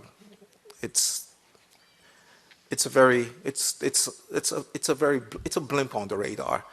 But however, fast forward, when I came to the States, after college, after continuing to survive sickle cell, I ran into a doctor. The doctor was called, his name was Dr. Silverberg, out here in Howard County. After college, I moved out here and ran into Dr. Silverberg. Dr. Silverberg told me about some great works that were being done at a government agency called NIH. I knew nothing of the place. And he was telling me that there are human trials being done. That put a flag in my head because I've read about human trials, and being a black man, it spoke to me, and I thought, I sat there silent in myself and just ignored it. But he handed me some documents and told me, check it out. I think that is the first time I ever seen something on the Belmont report. I actually put that to the side. I said that has nothing to do with me, and I looked at the actual research, and the research at the time was about hydroxyurea. This was about 20 years ago in the 90s, late 90s. I was desperate at that time. I was newly married to this lovely young lady here to my right. And part of me said, no, you can't let this disease beat you. Read this document a little bit more in depth. And so I took a look at it, and at the time, I believe they were doing something with hydroxyurea at the NIH. Hydroxyurea has been around for some time at the time. At that time, it was a cancer drug which helps rebuild red blood cells, and it was found to minimize the amount of crises that a sickle cell patient would go through. It helped bolster my red blood cells. And I said, well, it looks harmless. Talked to my wife about it. She's a nurse, and she gave the okay. And that was my first experience with human trials. So fast forward. Ted? Yes. Ted, and I had a chance to talk to your great graceful wife before the program, and she shared that you several years later joined a second clinical trial, and you were in a little bit of a different place in your life. Can you mention that second trial? Yes, 20 years later, 2000, at the peak of COVID, I volunteered once more. This time it was more dangerous. I joined the trials for the cure for sickle cell disease, stem cell research. I was only given 57% chance, but I read through the documents really quick, and 57 was better than 2 years left off on my life. So I took the chance once more, and I stand before you now, cured. Incredible. So thank you, Ted. We'll come back to your story later in the discussion. Ivy, I want to turn to you a moment. We heard some powerful history about the Belmont Report and its responsiveness to the untreated syphilis study. Can you shine any more light on the historical context and the Commission's work, the National Commission's work? Hello? Okay. Sure. The Belmont Report, if you think about the context in which it was developed and written, this was a pivotal time. And we've heard about the timeline to Belmont, so I won't go into great detail. But there were scientific advances and awareness of the research abuses, but also a need to protect the individuals involved. And this led to the development not only of the principles, but the oversight system that we have today. And so I'll talk a little bit about that for a minute. We were aware of the nation was aware of the Nuremberg war crime trials, and the Nuremberg Code was drafted. But a lot of the guidance during that time was focused on physicians and investigators, and there was less around oversight of research and the protections of research participants. And we have a timeline at our table if you'd like to take a look. But there were abuses that were happening here in the United States. For instance, the Willowbrook experiments, which involved mentally disabled children who were deliberately infected with mild forms of hepatitis, as well as the Jewish chronic disease hospital case around indigent patients who were chronically ill and who were injected with live cancer cells.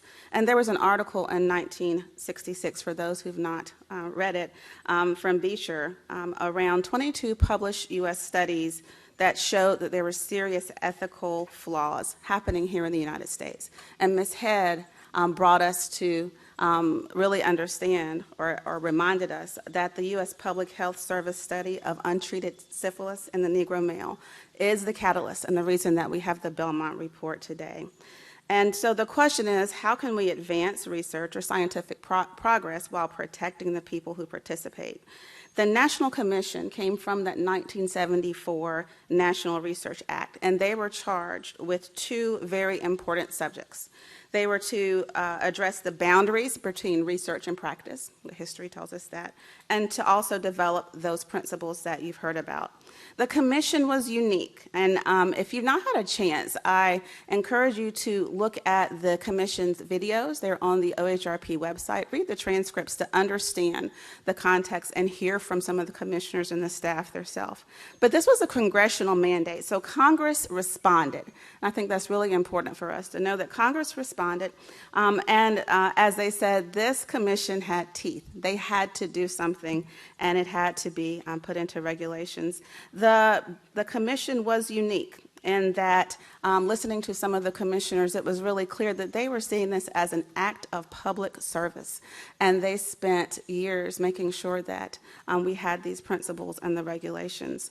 One of the commissioners, Dr. Dorothy Hyatt, talked about how the voice of the public was essential and important, and that they ensured that the voice of the public and the perspective of the public was included. So, Ivy, you've mentioned to me the ecosystem supporting ethical research. We have this amazing report, the Belmont Report, Foundational Principles. Who is using that report, and who's part of upholding the responsibility to support research in an ethical manner? So it's interesting because immediately we go to IRBs, but I want to back up because when the Belmont Report was published, it was published in the Federal Register intentionally to make sure that everyone involved in the research enterprise was made aware of it and that they followed it. This was the signal that protecting research participants is a shared ethical commitment across the entire research enterprise. So you may ask, what are you talking about, the research enterprise? Those are the federal agencies, the academic institutions, corporations, with researchers, study staff, sponsors, community partners, and IRBs that ensure that those principles are applied. And when we think about IRBs, I do some community engagement where I go and I talk to communities about not specific research studies, but about what it means to participate in research. And I always ask the question, have you heard of an IRB? And oftentimes people still aren't aware that IRBs exist and what IRBs do. So I'll give you a quick lesson for those who are not aware, an IRB is a committee, federally mandated, a committee that reviews human research before it starts and while it's going on. They exist to protect the rights, welfare, and safety of participants. They do that by applying the Belmont principles. So they ensure that risks are reasonable, they make sure that consent is meaningful, and that selection of participants is fair. Membership on an IRB is balanced, and so oftentimes people ask, well, who's sitting on these committees? An IRB must have one person who's scientific, their background is scientific, but what I really loved and what resonated with me when I began in my career was that IRB also had one person, has to have one person who's non-scientific. And so that could be a lay person, it could be an ethicist, it could be a member of clergy or a community member. And they also have to have one member who's not affiliated with the institution where the IRB is held. So oversight from an IRB does not end once it's approved. It continues throughout the lifetime of the study. So John Mark, you chair an IRB, and IRBs, the scope of what they review is research, and one of the charges to the National Commission from Congress was to distinguish research from non-research. Can you briefly comment on that distinction? Sure. One thing I wanted to add to Dr. Tillman's comments is that the IRB is a committee often made up of volunteers. And so we're always looking for members, community members, interested members who would like to participate on the IRB and help with the research review process. And now I'm happen to be up at University of Maryland, so this is actually a bit of an advertisement. If you're interested, you can reach out to me, but to any of us, because the IRB is strong by its membership. And so your participation can help strengthen those IRBs. But to go to the question being asked, what is the difference between clinical practice and clinical research? So clinical practice is, the therapy is meant solely to help one specific patient. If you were to come into our emergency department, which I hope never happens, if you were to come in, I'm going to take care of you as a patient. I'm going to do what the literature says is the best current modalities, whatever disease process, trauma, whatever it is. My job is to take care of you as an individual. If I'm doing research, I'm trying to test an idea. I want to create generalizable knowledge, so perhaps publish it. In short, practice is really focused on the individual, while research builds on the medical science. Now, why is that important? Because as a researcher, my primary objective is to answer a scientific question. That doesn't necessarily mean, so I have to find that balance between being the clinician, where I'm trying to take care of the patient in front of me, and the research trying to answer a scientific question. And how that's balanced out is that we take the knowledge that we have, we create scientific protocols, research protocols with the best knowledge, and then we test it. So this is the best care we have based on the research. Is this modality, is hydroxyurea better, or is it not? Okay. Now we know. So if someone comes in, hydroxyurea is used.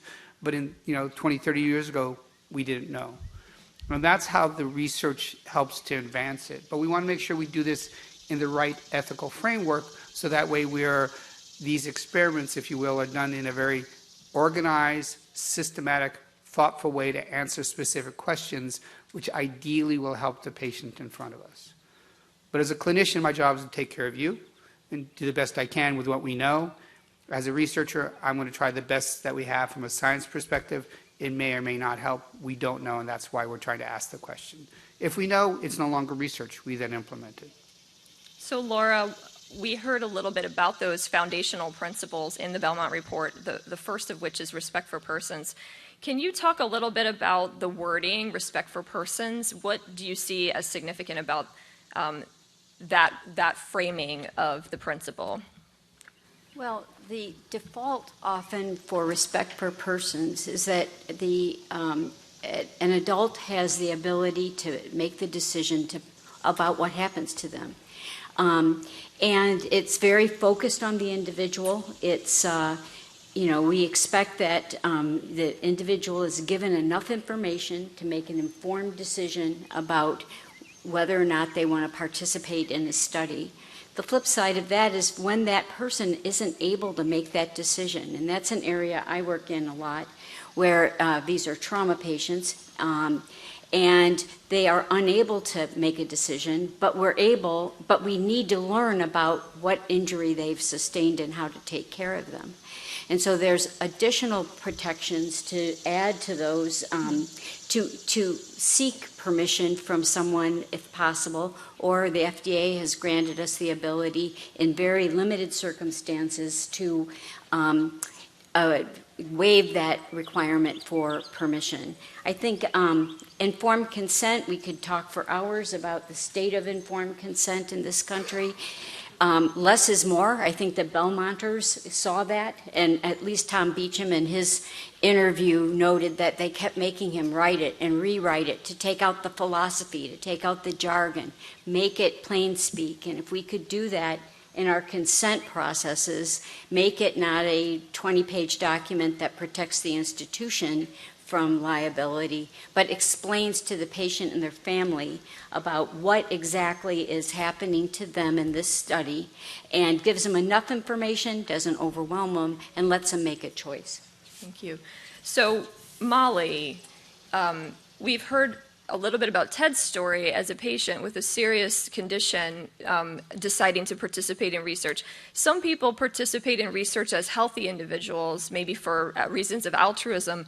I know you have some experience with this. I'm interested in your thoughts on how you approach respect for persons and how your own experience as a healthy volunteer has informed your approach. Yeah, so when I was in medical school, I got approached, actually my whole class got approached to participate in a malaria vaccine trial.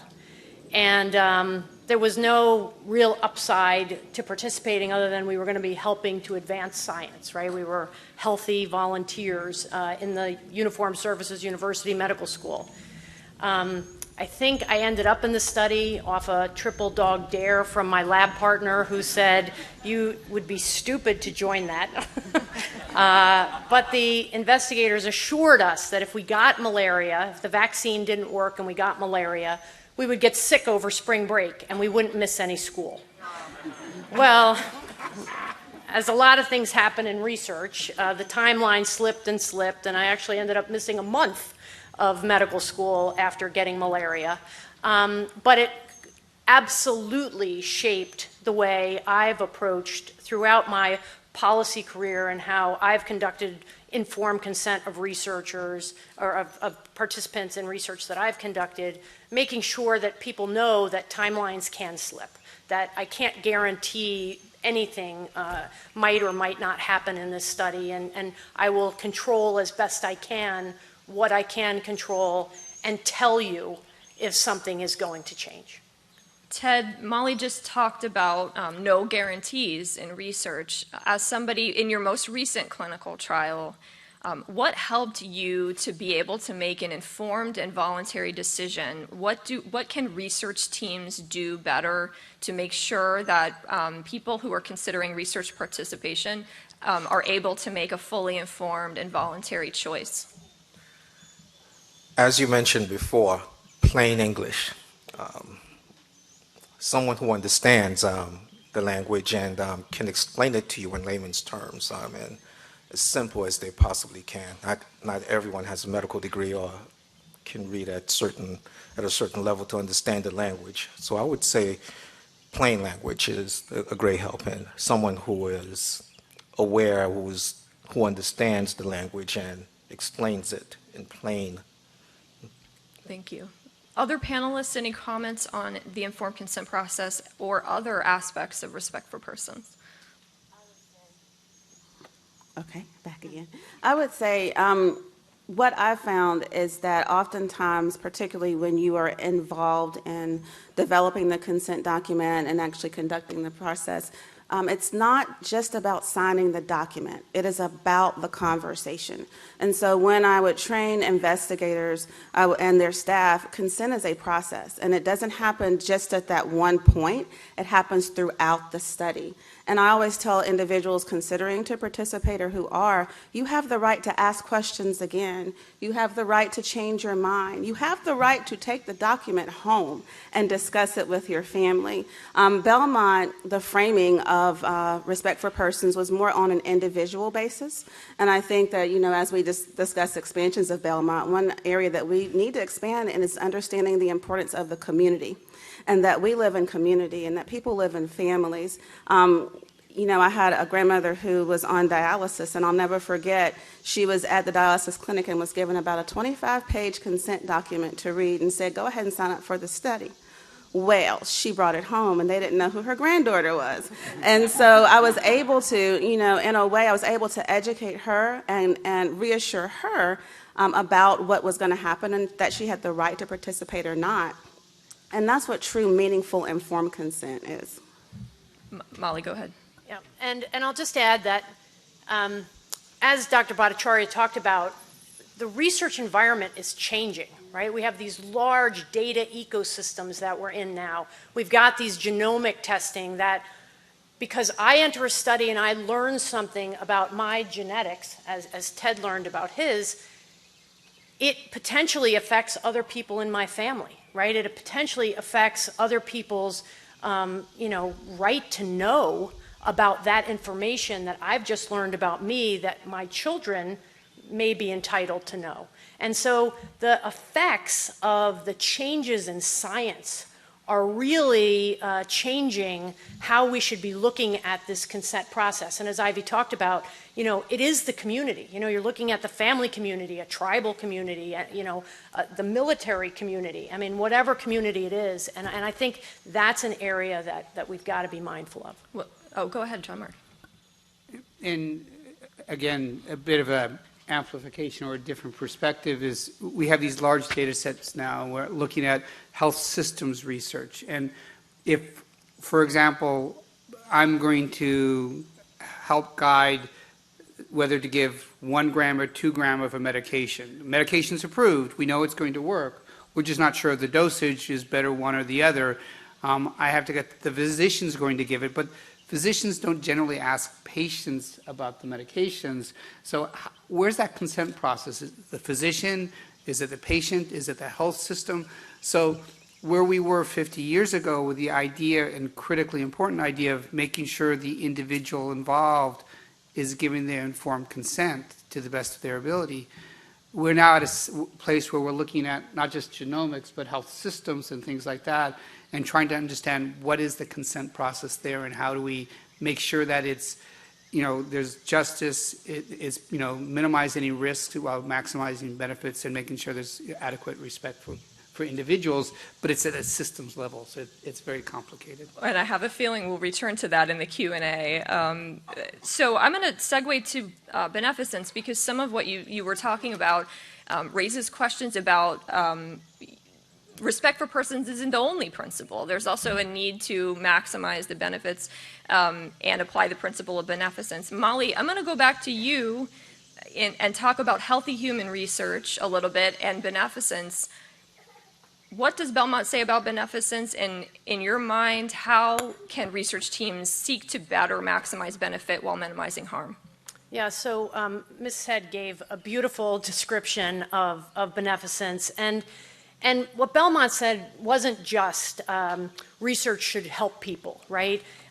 It was much more demanding than that in the document, and it gave researchers an obligation to avoid harm where they could, reduce risks as much as possible, and be honest about whether the possible benefits justify asking people to participate, right? And that puts that responsibility on the investigator. It also then has, we have the Institutional Review Board as that backstop to look and say, have they really done this? Because for the investigator, it may be their very first study they've ever done.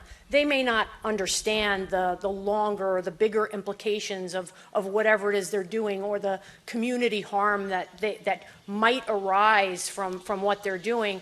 And that's where an institutional review board really comes in And because they see so much research going on, they have that broader understanding of what potentially could happen. And so, being involved in research and looking at what's being done, I tend to look and say, do you really need to collect all these data, especially in this new data ecosystem world?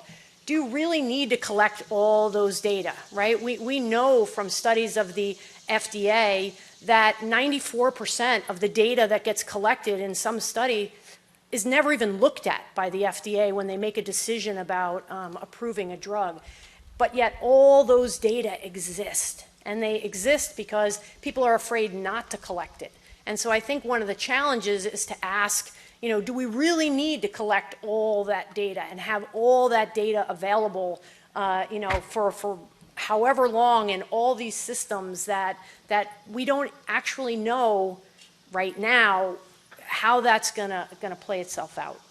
So you mentioned the role of institutional review boards in reviewing beneficence. Who else should be involved in those conversations about beneficence? Yeah, so open to anybody. Yeah, hopefully, it's my hope always that the patient who is being recruited into a study or the healthy individual will ask the questions, but we can't put it on them to do this. So it's really other people, as Ivy talked about, within either their community, with the other people, community members, clergy, people that are part of that ecosystem of research should all be looking. The people running the clinical trial on the back end should be looking and saying, is this, are we doing what we said we were going to be doing, right? I mean, the whole public health service study turned on one person whistleblowing on what was going on. And so making sure that we're actually following what that plan is, what we told people we would do is critically important. Laura, it looks like you had something to add to this. Well, I think folks probably don't realize that when a new drug is, or I know all you professionals do, but when a new drug is tested, the first phases of that test is to see what dose is effective without hurting you too much. So that it's very possible in a phase 1 drug study that you may have adverse events, and that may be the stopping rule for that dose. That may be the signal that that we can't go any higher. So we need to work within those limits. And so IRBs and the FDA require things called data safety monitoring boards or panels or plans that will look very carefully, monitor very carefully for where those signals start to, and that's the harm part of this. The beneficence part is, yes, we're there to cure X. The harm part is we may have to hurt you a little bit to find out how we can treat X. And having that plan in place, I think, is critical here. Now, Ted, we've heard a little bit about these committees and data safety monitoring boards. Sometimes I wonder whether it's overlooked the smaller discomforts or inconveniences about research participations that can actually be quite big for the person in the study. Are you able to share any of the examples of what helped support you or what could be done to better support participants to minimize those kinds of day-to-day challenges, logistics hurdles, or other discomforts in the study? Well, I would say as a participant, surround yourself with an army of love. Because it's, as you're discomforted, the people around you will be discomforted. They'll say things like, maybe it's the drug they're giving you, well, maybe it's the treatment that they got you doing. That's why it's important to speak to your research team, let them know what's going on with you, let them know how you feel, when you felt it. If you can journal, journal. I've always found that to be something that helps the program, researchers, and your family. My family always knew when there was something going on because I would use words like good. I'm okay, even though I'm suffering, but as the patient, it's hard to tell the researcher something is not working, it's not working, because you hope it works, and you tend to fudge a few things because you want it to work, but be honest. Tell them what's going on.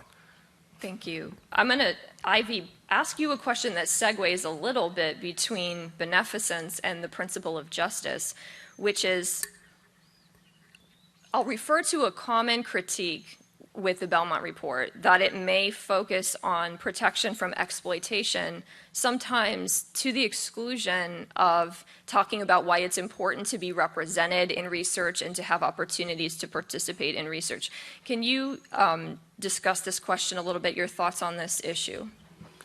Sure. So within the principle of justice, justice talks about fair distribution of the benefits and the burdens of research. And when the Belmont Report was written, we understand the historical context. It was about ensuring that those who were deemed vulnerable were protected. So oftentimes what we see now is that it may feel like there are overprotections associated with individuals and populations. But it's really important to understand that with injustice, it says also in the Belmont Report, an injustice occurs when a benefit someone is entitled to is denied without good reason, or a burden is imposed unduly.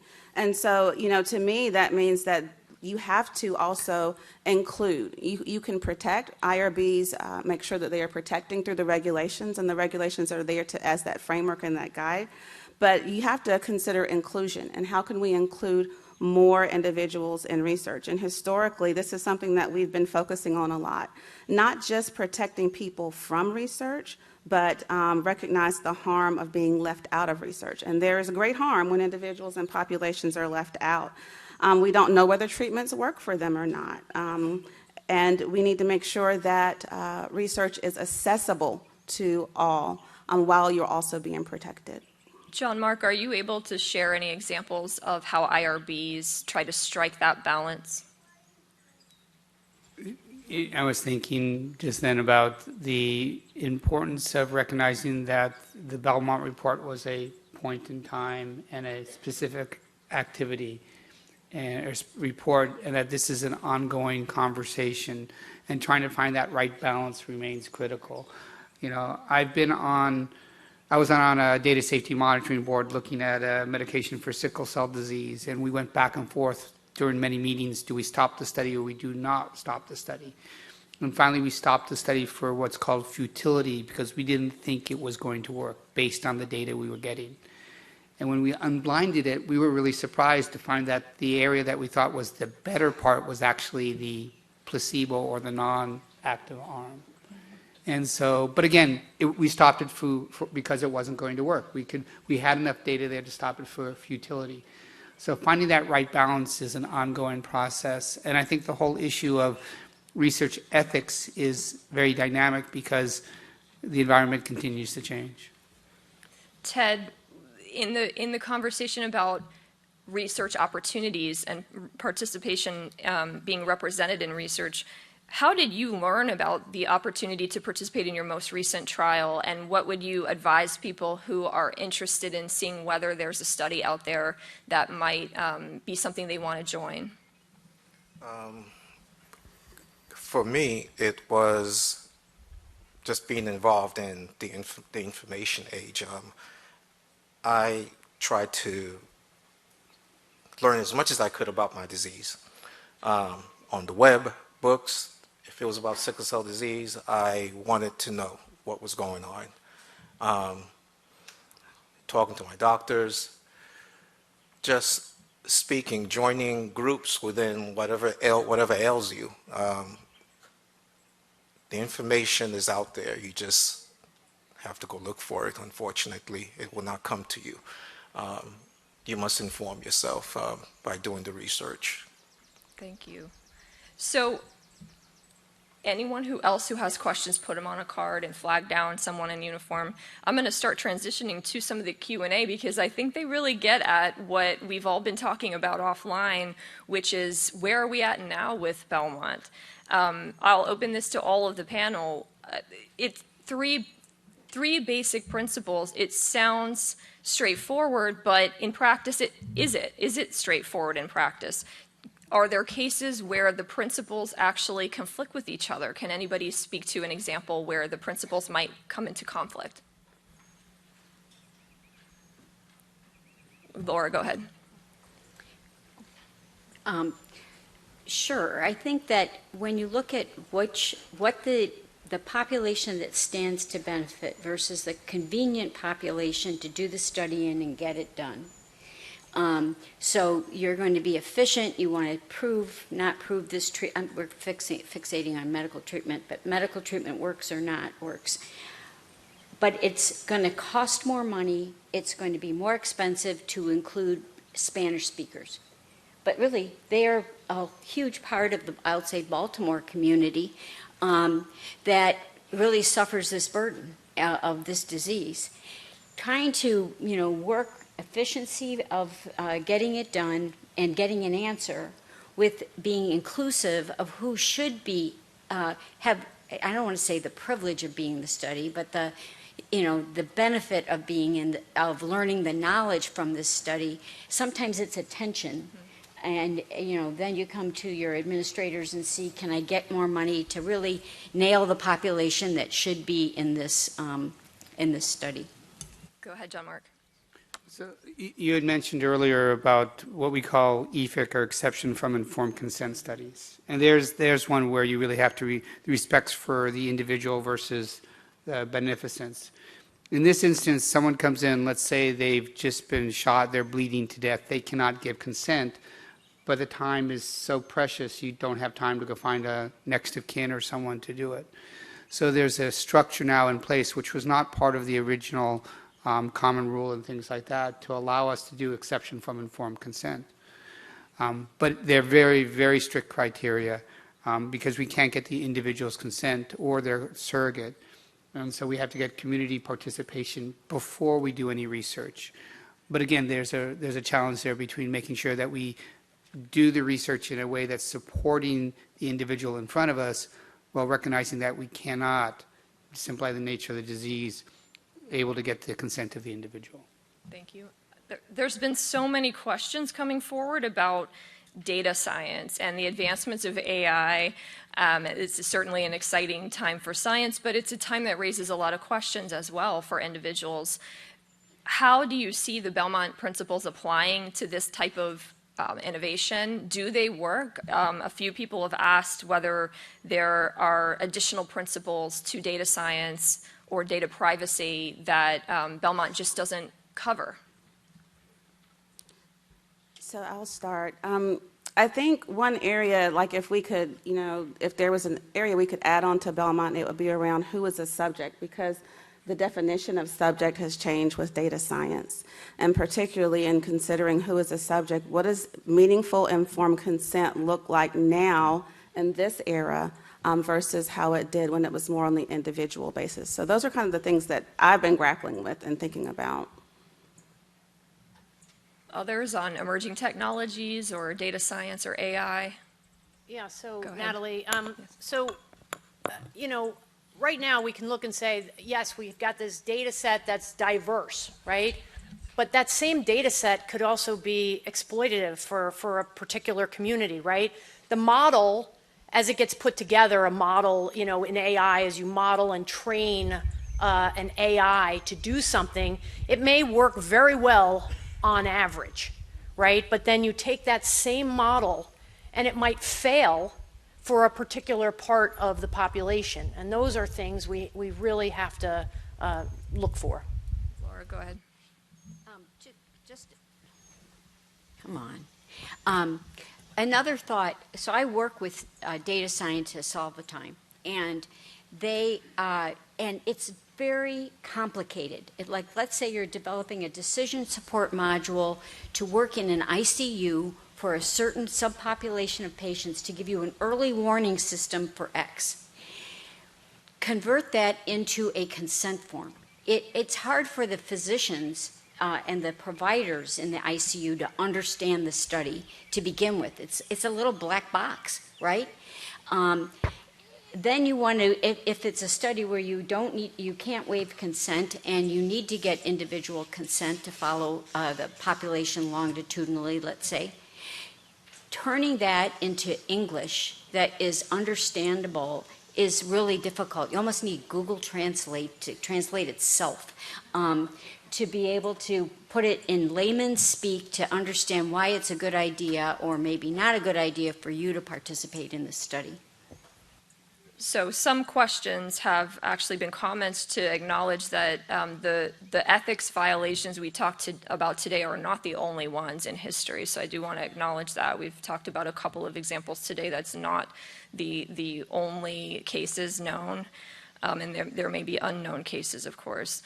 There's also comments supporting people who work in this field, and thank you to people working in this field.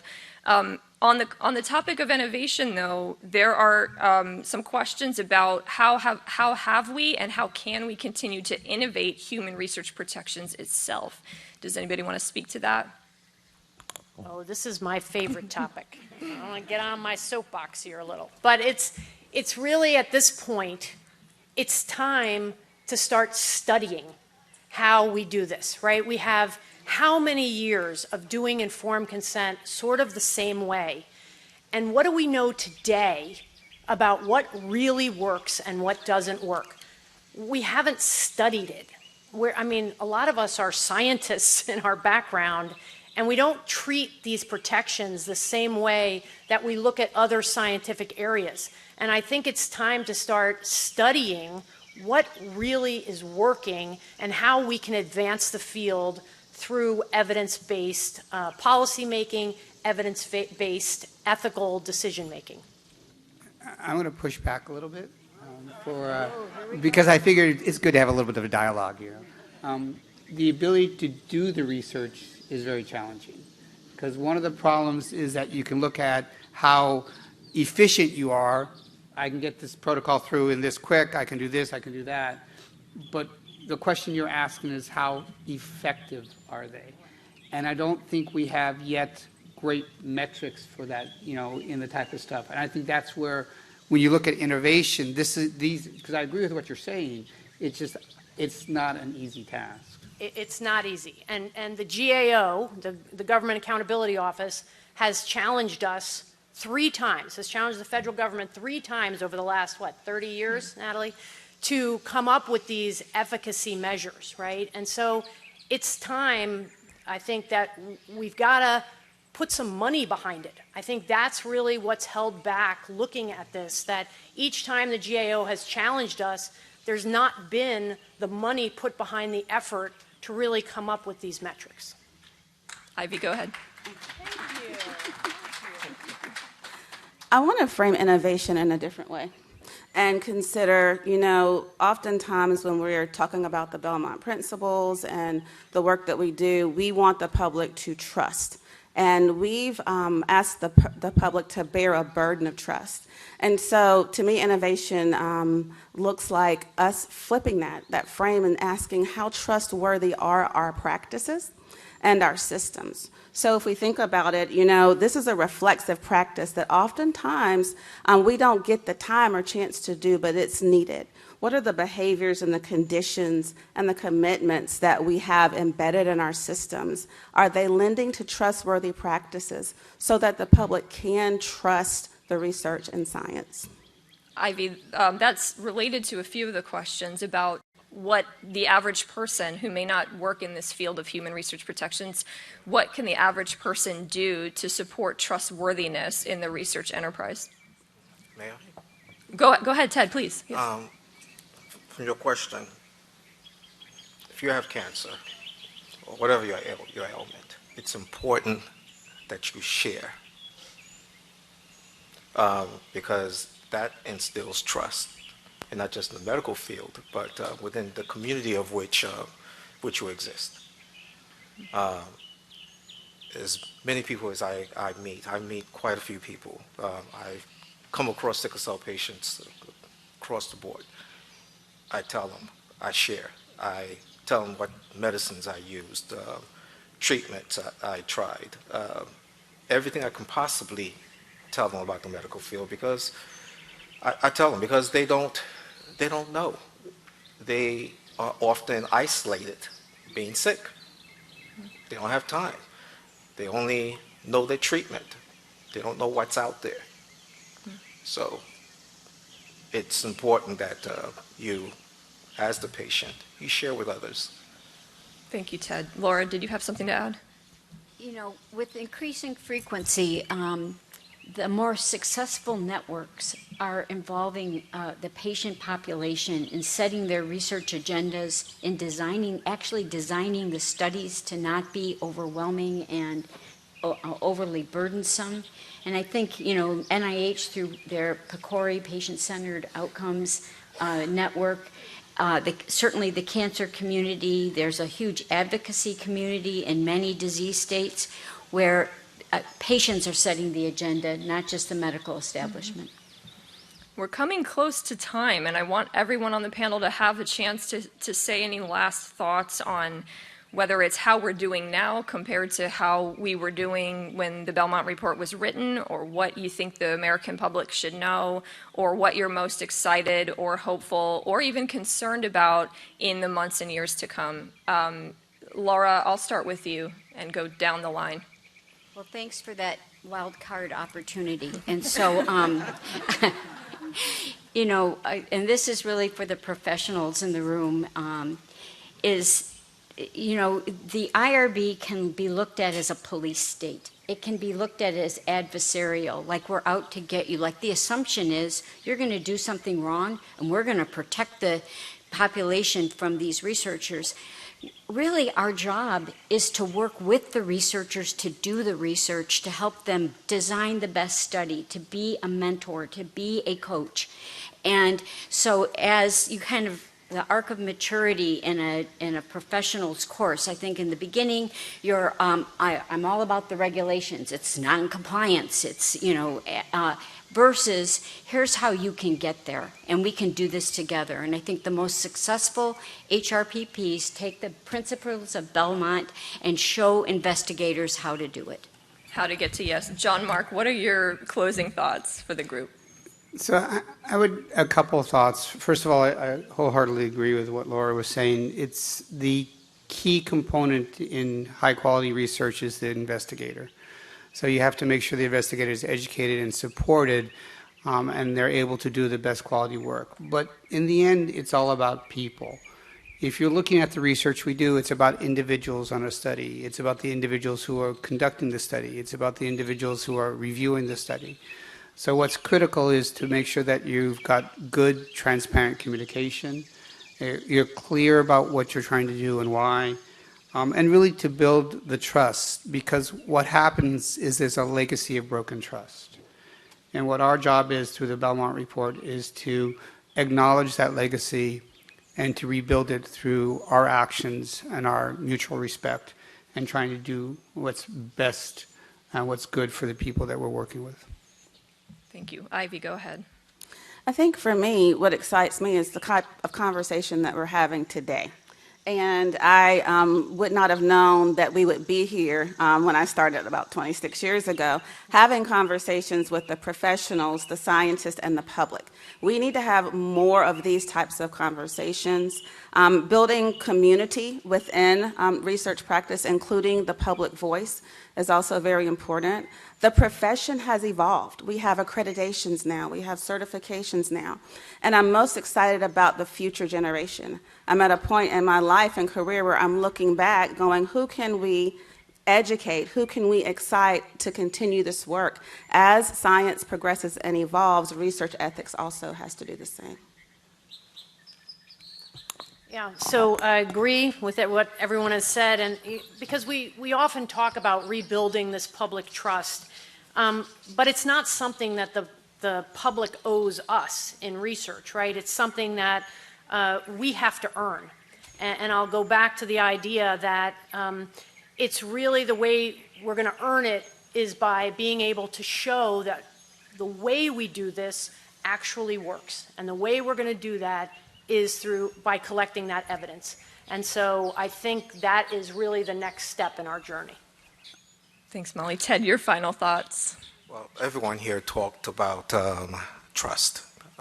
It's important, very important, that you instill trust within the community. And the Belmont Report does that significantly. Not many people hears about the Belmont Report, but getting the word out there is important. Patience, like I said, I saw the Belmont Report, I put it aside, but when I finally did read it, I got it. And instilling that, letting people know that if they're participating, that they have backup, that these are their options, and the options have to be clear. Thank you, Ted. And I'll share that over the past 3 months, the Belmont Report has been the most downloaded document on the hhs.gov website, nearly 50 years after it was written. And so that gives me great assurance of how important this continues to be, how influential. It's been a privilege to sit alongside experts today. Thank you so much for sharing your expertise. To our audience, some of you dedicating your careers to these important issues, I want to thank you. Research Protections is a shared mission. And to Kim Prime, who is the architect of this really lovely event, thank you for including us in the program today.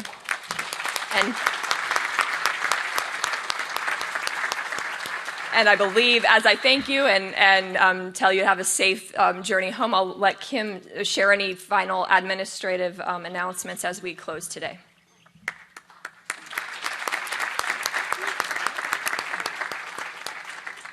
Well, thank you, everyone. Let's have another round of applause for all of our panelists and our speakers.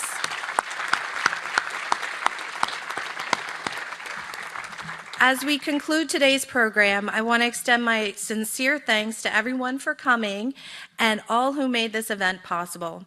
I'm especially grateful to the U.S. Department of Health and Human Services, and in particular, the Office of Human Research Protections, for their partnership in bringing this important conversation to Belmont Manor and Historic Park. A special thank you goes to my dear friend now, David Wong, who's collaborating. Yes, absolutely, David. Your collaboration, expertise, and dedication were instrumental in planning this event and helping us commemorate the enduring legacy of the Belmont Report. Thank you as well to our distinguished moderator, Natalie, and all of our panelists. I had a timer to stay on track. We're all just having a little housekeeping right now. But thank you, Natalie. Thank you to all of our panelists for sharing your knowledge, your perspectives, and to everyone who joined us today to reflect on the past, engage in thoughtful discussion, and consider the future of research ethics. Before you leave, I invite you to take some time and enjoy Belmont Manor and Historic Park. Please feel free to meander through the grounds, explore the first floor of this historic county-owned manor if you haven't already, or please do feel free to go inside. Right now we're experiencing a little colonial air conditioning, but inside we do have modern day air conditioning inside. And enjoy the complimentary refreshments courtesy of HOCO 250. We also have some complimentary giveaways too, so do help yourself. But thank you again for being a part of this special program and for helping us commemorate this important milestone as part of Howard County's HOCO 250 celebration.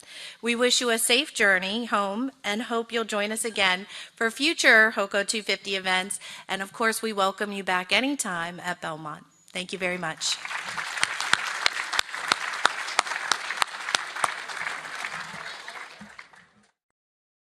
Produced by the U.S. Department of Health and Human Services.